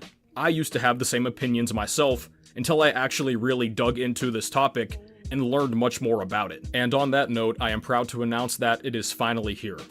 The Body Composition Bible. Nutrition Principles for More Muscle and Less Fat. I have taken everything that I have obsessively learned and studied the past number of years, as well as my own experience with clients, tons of references. I compiled it all into this relatively concise, but absolutely information-packed guide, and you can also grab a training program if you are sick. I was purely carnivore on some days. I like to say that as eating only animal products. I've seen some people say carnivore is 70% or more of your total intake as animal products. I'm not sure where that came from or what, I guess, the formal definition is, but this diet you're going to see is exclusively animal products besides, I think, one or two things. So I first tried this out last spring because I was getting a pretty significant skin problem. It was psoriasis as far as I could tell. I had red blotches all over my body, my arms, my legs, my torso, under my arms. So you look up elimination diets, skin condition diets, you kind of sift through all the stuff. Once you start doing that, you're going to eventually lead to carnivore. I mean, you could really say that all roads lead to carnivore. So, few problems here. One. There is very little research linking psoriasis with food. We do know that psoriasis is an autoimmune condition, and if you have an allergy to certain foods, you may end up having an immune response that triggers psoriasis. Two, I don't know why you'd think psoriasis is triggered by vegetables. Could very easily be triggered by animal products, especially something like dairy, which we do know with certain people, it does actually trigger an autoimmune response, which causes type 1 diabetes. Secondly, psoriasis often just clears up on its own. You might get some sort of immune flare-up, and then it goes away, then it might come back again, then it goes away, sometimes it stays away for good. You might have gotten some sort of mild infection that you couldn't really notice, which triggered the psoriasis, and then it just didn't come back. I had a friend who ended up getting psoriasis. He got some immune suppressant injections, and then the psoriasis never came back, so who knows what may or may not have been triggering it, but claiming a carnivore diet cures psoriasis, it's just fucking stupid. There's no literature on this whatsoever, and when n equals 1, again, the psoriasis may have gone away for any number of fucking reasons. Carnivore eventually, and I said, why not? I've got nothing to lose. I went carnivore for a month. My skin completely cleared up. So that's when I first realized, okay, there is something to this diet. So I'm gonna recap now the two. Yeah, so that's just stupid. You have no idea why your psoriasis may have cleared up. Could have been because you're in a caloric deficit. Could have been because you eliminated a particular type of food. Maybe he stopped consuming dairy. Maybe it was eggs. Maybe it was, I don't know, a banana. Who the fuck knows? Could have been anything. 2 prior bulks you guys have seen me do since coming on YouTube just over 4 years ago. So the first time I started bulking on here was fall of 2020. That infamous video, 4,000 calories a day, full day of eating, that got a lot of views, even when my channel was really small back then. I started out at 4,000 calories, gradually increased it. I went from 167 pounds up to 190 pounds over the span of 1.5 years. I then cut back down to pretty much the same weight, 167 pounds for my first show, that disaster class. After that, I bulked for another year and a half, and this time it was over 5,000 a day, as I have outlined all of these in full day of eating videos if you want to check them out. Toward the end of that bulk, I was pushing the pedal to the metal because I was aiming for the 315 bench, which I hit, and I hit 200 pounds body weight. And at the end of that, I was eating everything in sight, essentially. I was having macaroni and cheese and pancakes, as well as beef and eggs. I then did my recent show. I got down to the weight I basically started lifting at, 155 or so pounds, by the time I was on stage. And now we're going to bulk. I would say a goal here is 225 pounds. That might be a bit lofty, but why not at least aim for it? But without question, I have to get over 200 pounds, and I want to keep this on the leaner side.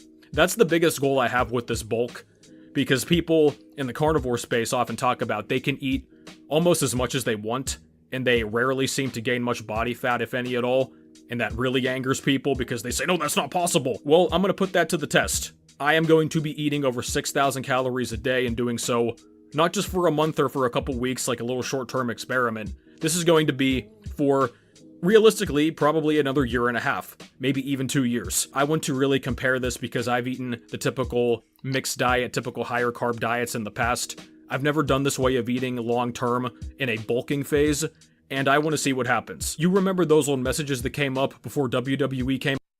So if he's going to eat a quote-unquote carnivore diet, I can already imagine what's going to happen.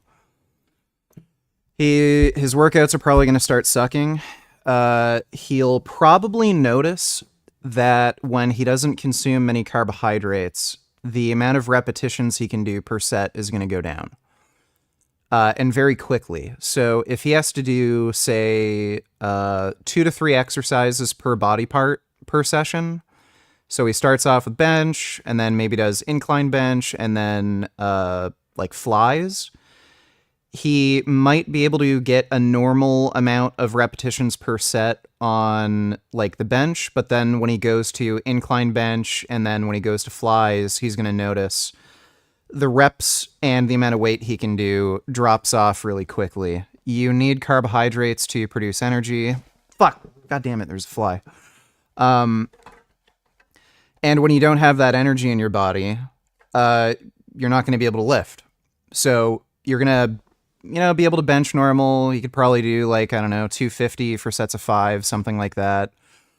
Then when he goes on to incline bench, if he's doing like, I don't know, 180, he might be able to get like 3 or 4 reps and then that's it.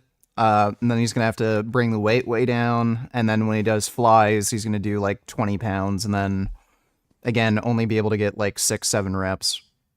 That's pretty typical. If he's not supplementing with like any kind of electrolytes, he's probably going to notice like muscle cramping. He may even have that problem despite taking electrolyte supplements. You need carbohydrates to store electrolytes in your body.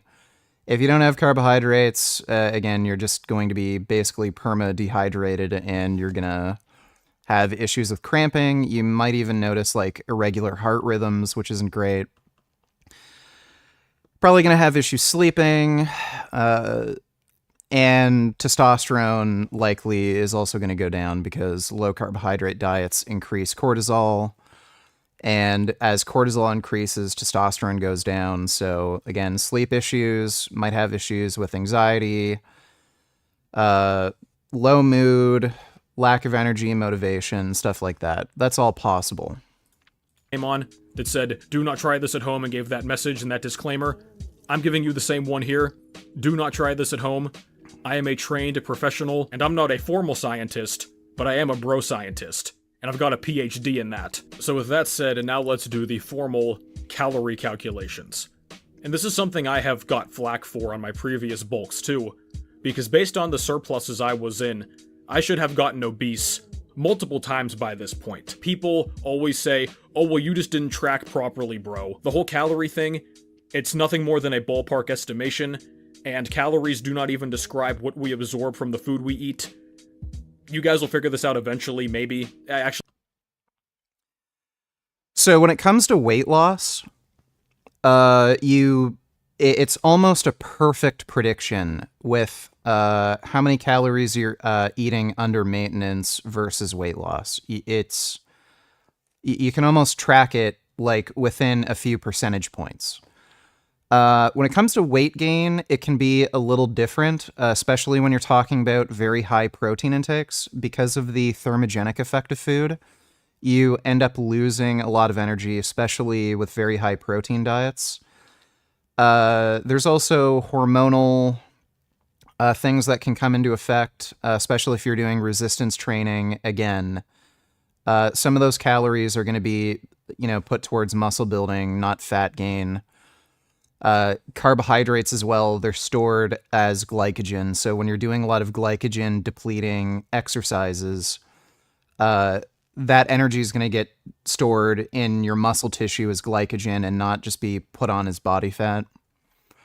So there's a lot of different variables there, but again, generally speaking, you can accurately predict how much body fat you're going to gain based on how many calories you're eating over maintenance.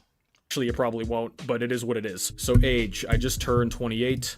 Height, I am 5'10". My current weight at the start of this, stabilizing after the show, was about 185 pounds.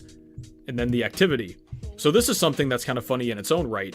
You pick your activity multiplier and you find your so-called maintenance calories, your TDEE, based on what you input and this estimate here.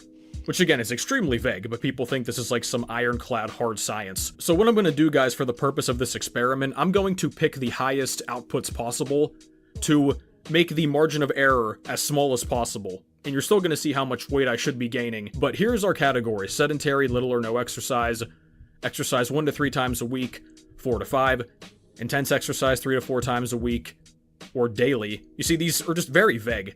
Intense exercise. BMR doesn't really change much between individuals, so this doesn't mean as much as you'd think it would. There's probably about a 200 calorie per day variance between individuals.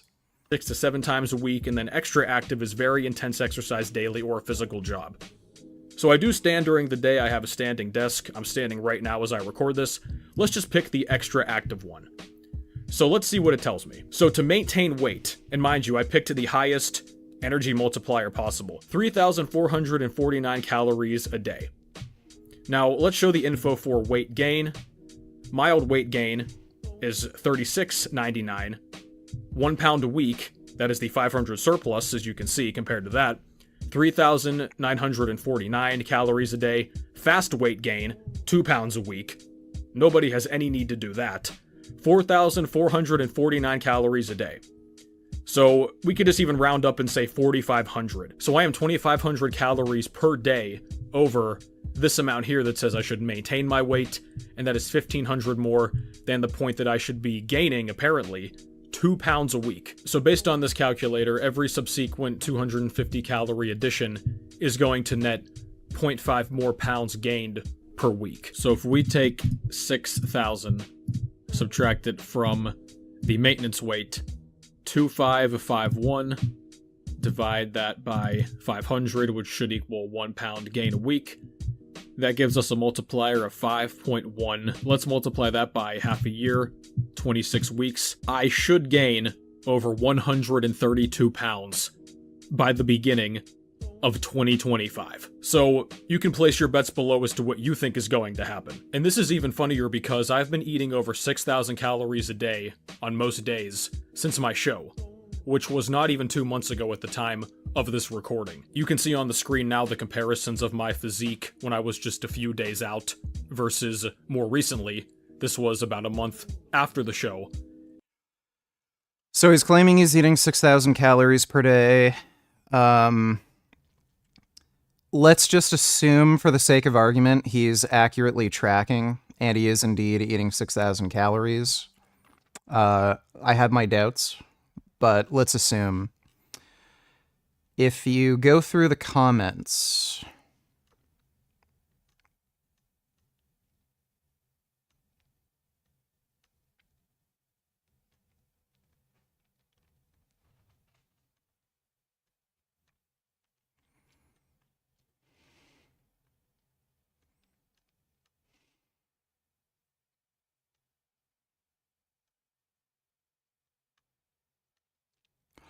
He admitted to having diarrhea pretty frequently, responding to...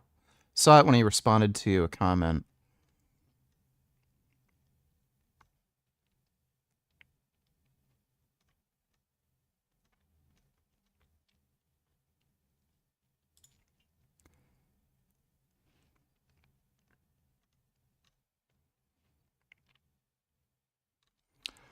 So here's an interesting one. The 5,500 plus calories a day is a total torture. My last bulk in 2022 felt like a chore.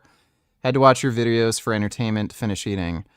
I was barely able to finish that much on my last one. I don't think this could possibly be easy unless I just ate pure junk food. So he's already saying this is like hella torture every day. It's a struggle to finish all this food. He's probably not eating 6,000 calories per day, consistently. He may be eating that some days, but if you look at it as an average, he might be getting like around 4,000 or something.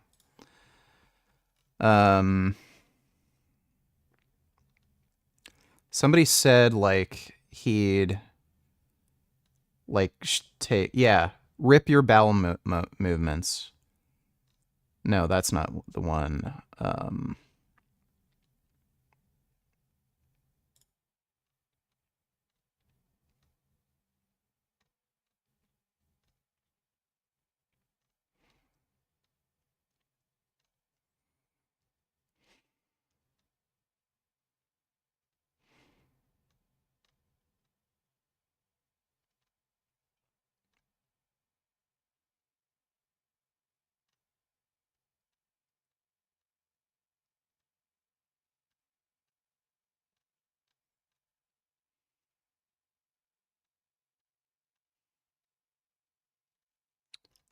Maybe I should just look at newest.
Going Anders donated $2. Let me see.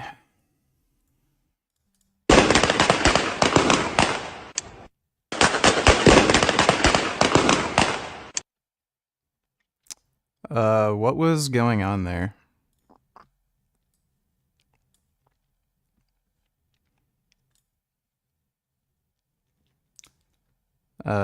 Here we go.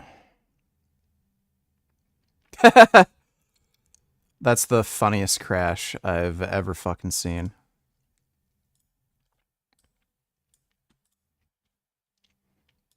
Mike, make sure y'all tap in with Mike, man. Make sure he got best cuts in the world. Make sure y'all get best cuts in the what? Best cuts in the world, man. All right. Who got the best cuts? All right, thanks for the donation, Going Anders.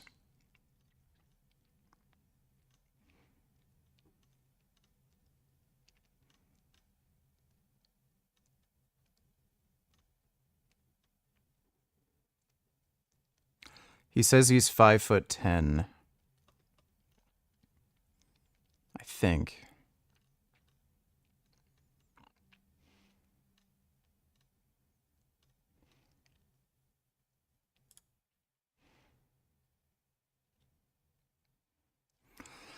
If you eat like that every day or so, you must be shitting concrete. Bare minimum on such a diet, you should include fibers. It's the opposite. This much liquid fat can lead to lots of watery shit. Might add fiber to slow that down. Cholesterol isn't an issue. Probably going to do a video response to this video. So he's saying he's having a lot of diarrhea eating like this. So if he's having a lot of watery stools, he's probably not absorbing those calories. And he's saying he's eating 6,000 calories, but he's like crapping it out like instantly. So if he's having that much diarrhea and crap, I don't know what the point is eating that way.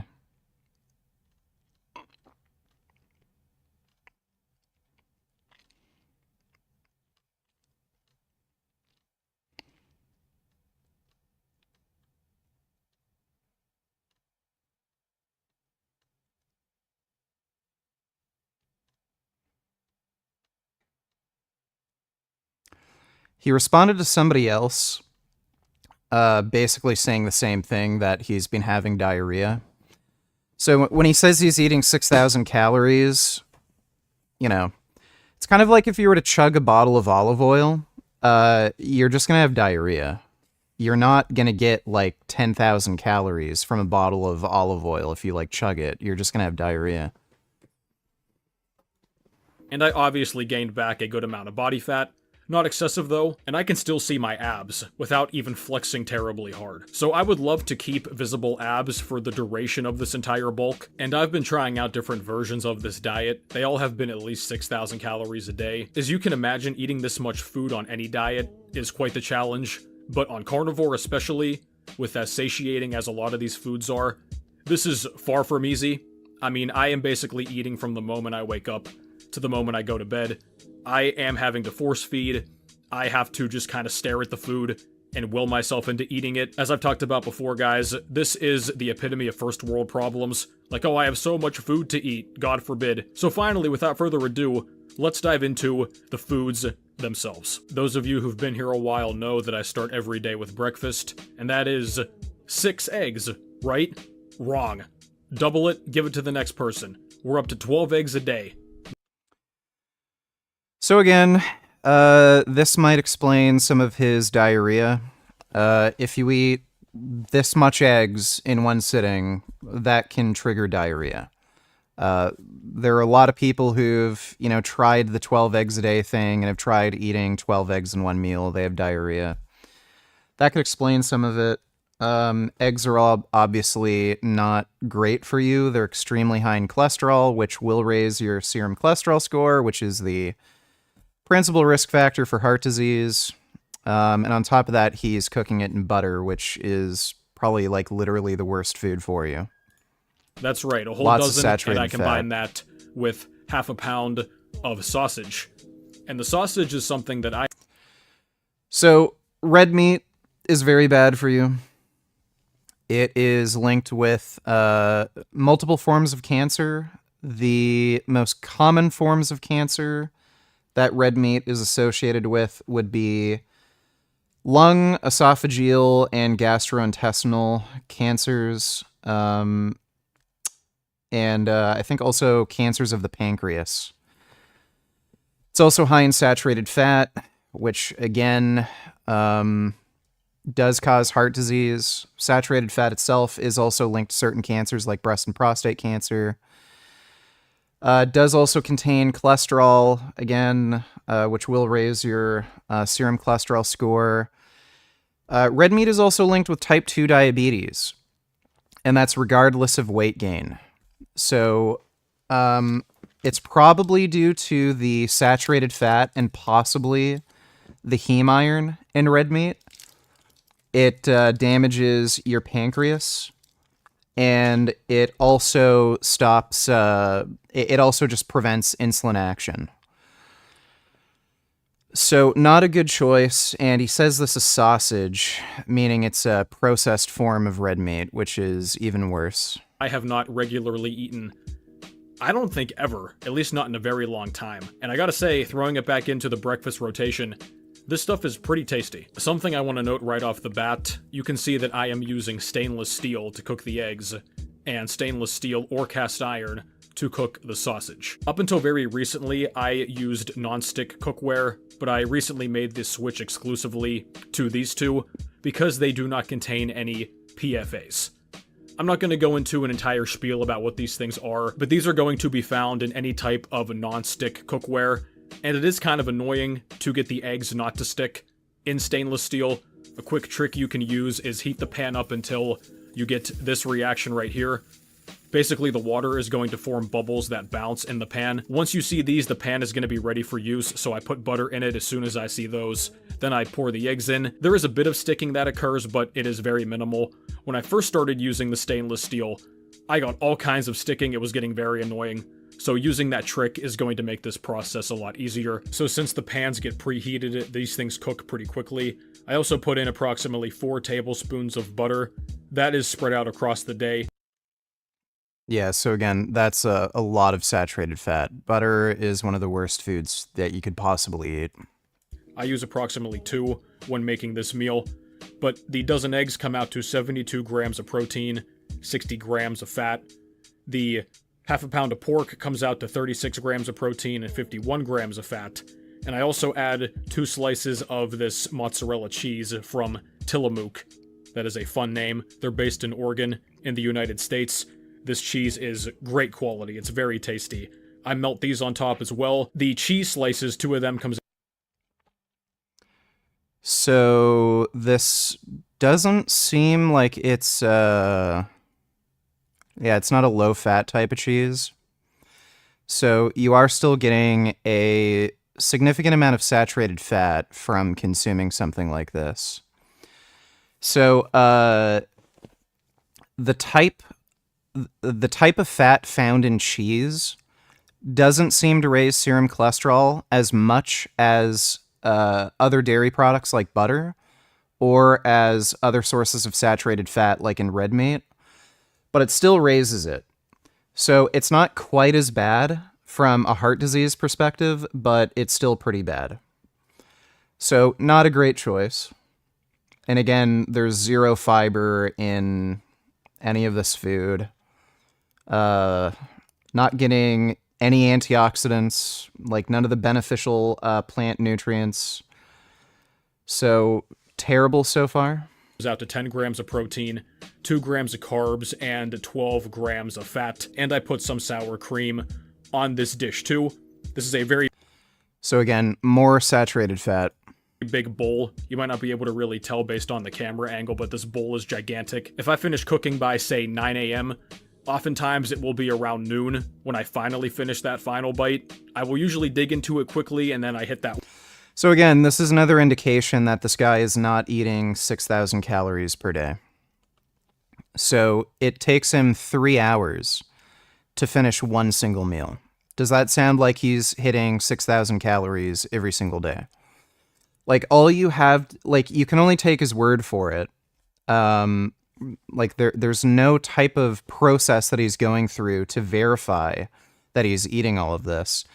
He's not videoing himself eating every single meal every day. So you just have to take his word for it. And again, he says these conflicting things like, it takes me 3 hours to finish one single bowl of food. Again, he's probably not eating 6,000 calories every single day. And on top of that, he's also claiming he's having frequent diarrhea. Wall of hunger. I'm just totally stuffed. Some time goes by, I kind of pick at it, then I'll finally finish it. So in total, this breakfast comes out to 118 grams of protein, Yeah, so only 1,500 calories, and it takes him 3 hours to finish it.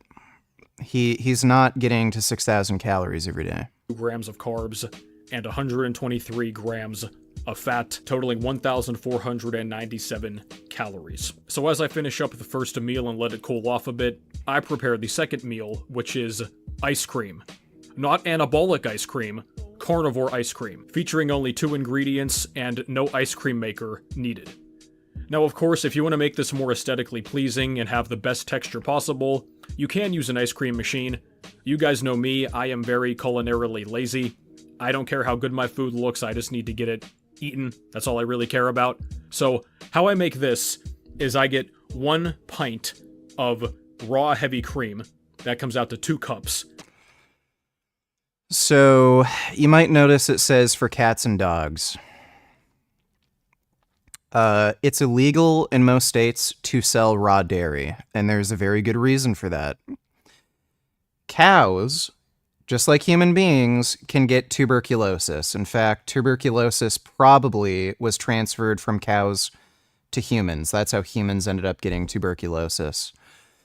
So if you eat dairy, raw dairy from a cow that has tuberculosis, you can die.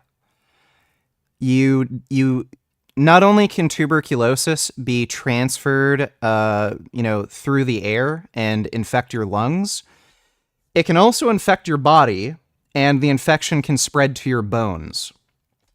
That is one of the most painful and life-threatening diseases you can have.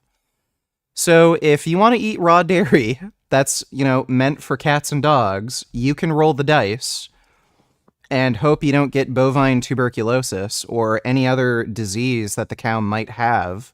Again, cows can get bacterial infections in their udders, and if you drink that milk, you'll also get that infection. You can get food poisoning, shit like that. If you want to roll the dice, don't say I didn't warn you.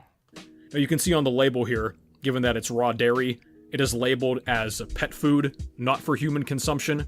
But that's okay because I got that dog in me. So I will pour the entire pint of cream into this bowl. Mix 2 eggs. So one thing to note here, eggs have salmonella. And what a lot of people don't know, the salmonella in eggs, it's not actually within the shell. It's around the egg. That's where the salmonella is contained. Sometimes the salmonella can get in if the egg is cracked, so if there's like some kind of hole for the salmonella to get into the egg, but it's usually just contained around the shell. So if you're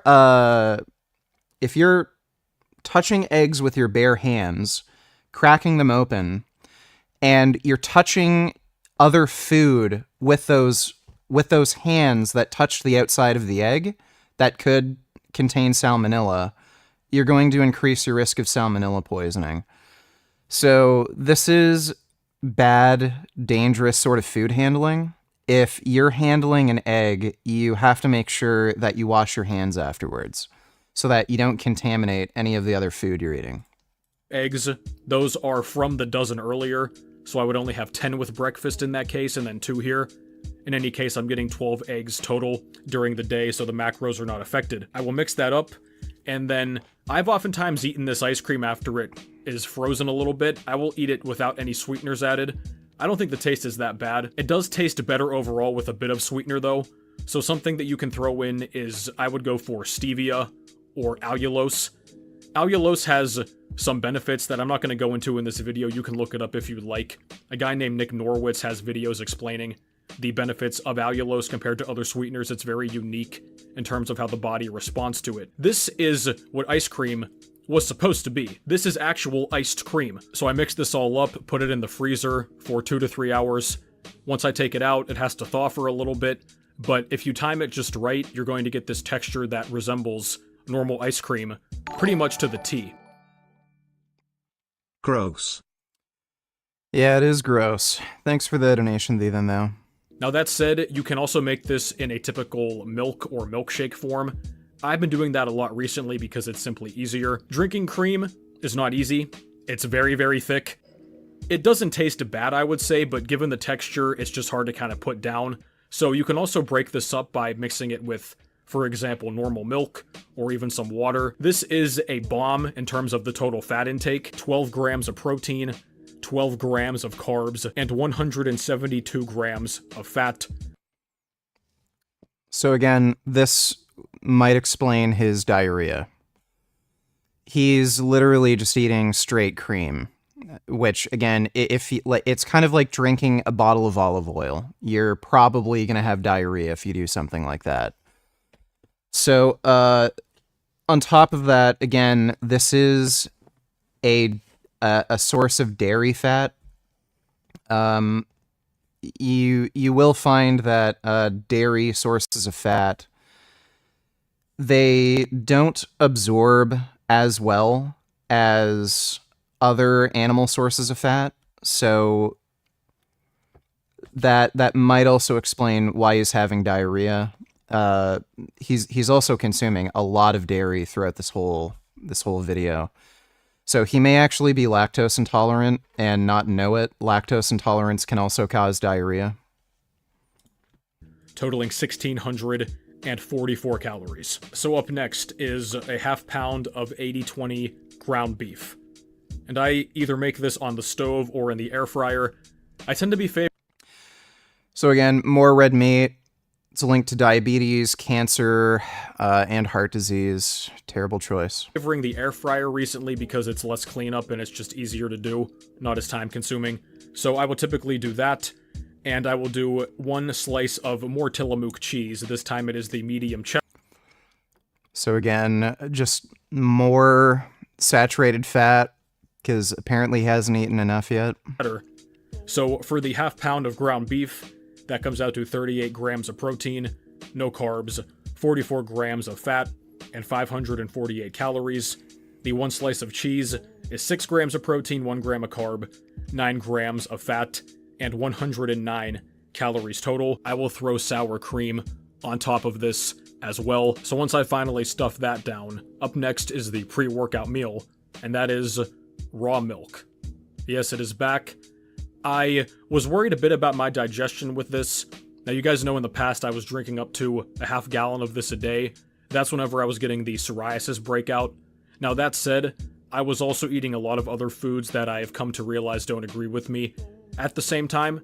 So it's hard to say how much was the milk versus other things. Something to note with this milk, it is not only raw, meaning not pasteurized, not homogenized. That doesn't mean it's not sanitized. People think raw milk means it's just right out of the udder, and people... Is this a fitness channel or a shortness channel? You know, it might be a mix of the two. Thanks for the donation, though, Ethan, though. Drink it. That is not the case if it's being sold under state guidelines. But it also is A2A2, and it keeps all of the vitamins, all of the enzymes, drinking up fat, and 548 calories.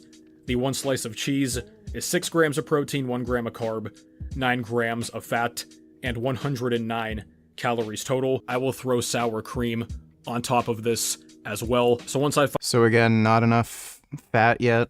Finally stuff that down, up next is the pre-workout meal, and that is raw milk. Yes, it is back. I was worried a bit about my digestion with this. Now, you guys know in the past I was drinking up to a half gallon of this a day. That's whenever I was getting the psoriasis breakout. Should have been shitness. 777,777. Yep.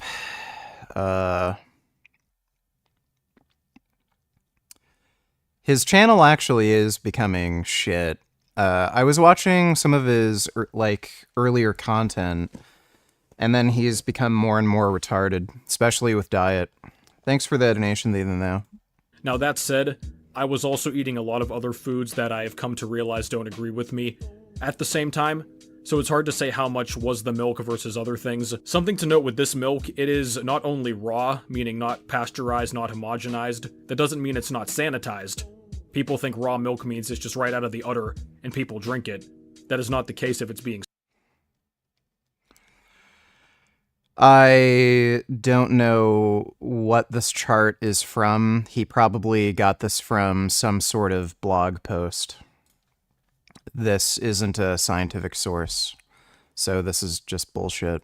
Sold under state guidelines, but it also is A2A2, and it keeps all of the vitamins, all of the enzymes, and all of the gut bacteria in it, because it's not being heated before you consume it. 2 cups comes out to 16 grams of protein, 24 grams of carbs, and 16 grams of fat, 304 total calories, so I go lift, and once I get back home, it's time for the final meal of the... How much carbohydrates were in there? Only 24. And once I get back home, it's time for the final meal of the day, which is, very exciting, 1 pound of 80/20 ground beef. And I will put 2 slices of the Tillamook medium cheddar on top of that as well. Is he eating that with the grease? Yeah, bro, if he keeps eating like this, he's gonna have a heart attack. That comes out to 76 grams of protein and 88 grams of fat in the beef, 12 grams of protein, 2 grams of carbs, and 18 grams of fat for 218 calories in the cheese. So now the grand total with all that food, we are at 6,004. What does A2 raw milk mean?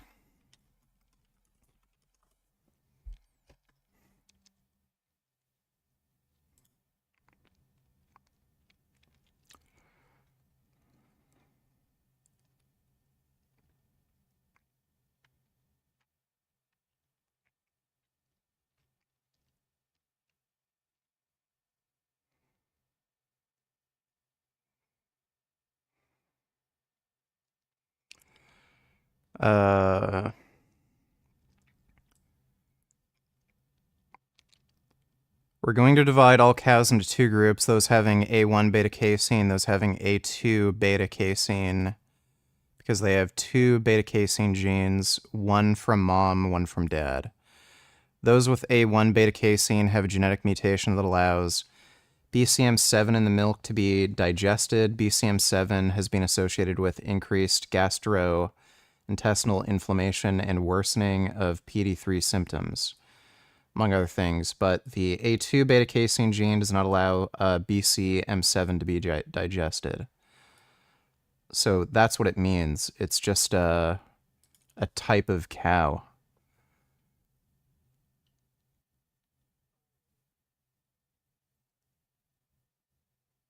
Okay. I'm gonna have to research that a little more. 44 calories per day, 280 grams of protein, 43 grams of carbs, and 528 grams of fat. So the macronutrient breakdown, this is very, very in opposition with what you commonly see. 18% from protein, 3% from carbs, and 79% from fats. The time of day I wake up has a big impact on how my eating schedule goes.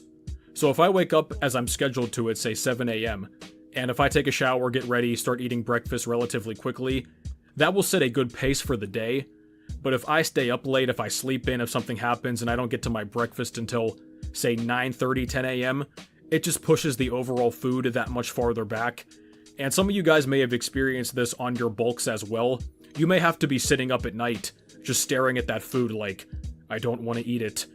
And you have a decision to make. Do you finish up that meal, or maybe even extra meals if you're in that scenario too, or do you just go to bed? That also gets into a debate of... Dodo donate $2. These are all the Trump and Putin supporters on Twitter.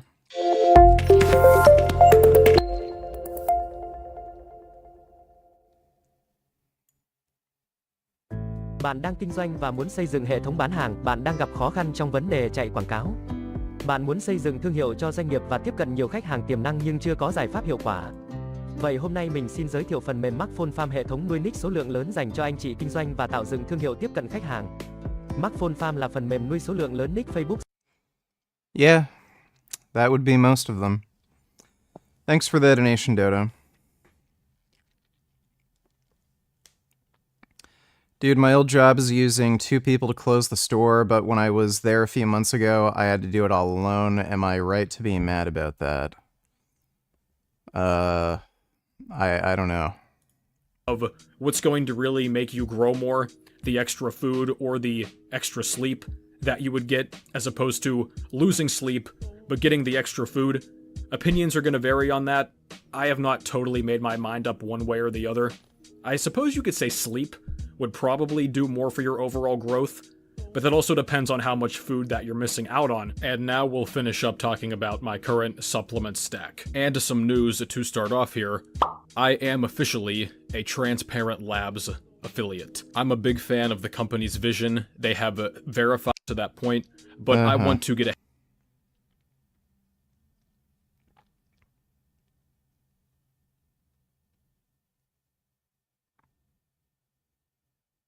Oh, that's collagen.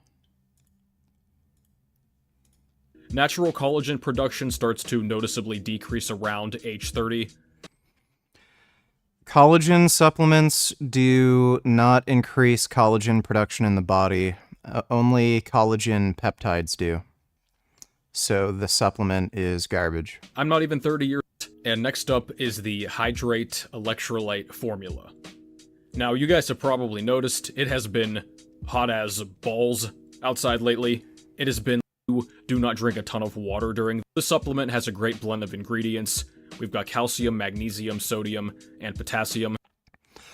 So he would need something like this on his diet because he's consuming so little carbohydrates. If you're eating a diet like this, you're going to become dehydrated. Even if you take this electrolyte supplement, you likely still will just end up being dehydrated because you need carbohydrates to hold on to these electrolytes. Can reverse diet increase metabolism? I don't know what you mean by reverse dieting, but increasing your caloric intake does generally increase the amount of calories you burn. It also includes a taurine, which I usually judge by my urine, as well as some other signs, namely muscle tightness and... It did say peptides? I didn't see that. Oh, yeah. Bovine collagen peptides, okay. Please twerk the whole thing. Welcome to... Okay, I will do that for you then now. Thanks for the big donation. I just need to take a piss first. Take a piss, and then we'll do some twerking for you. Thanks.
Why don't you have Super Chat turned on? Because I use Streamlabs, dumbass. Why would I use Super Chat when it takes away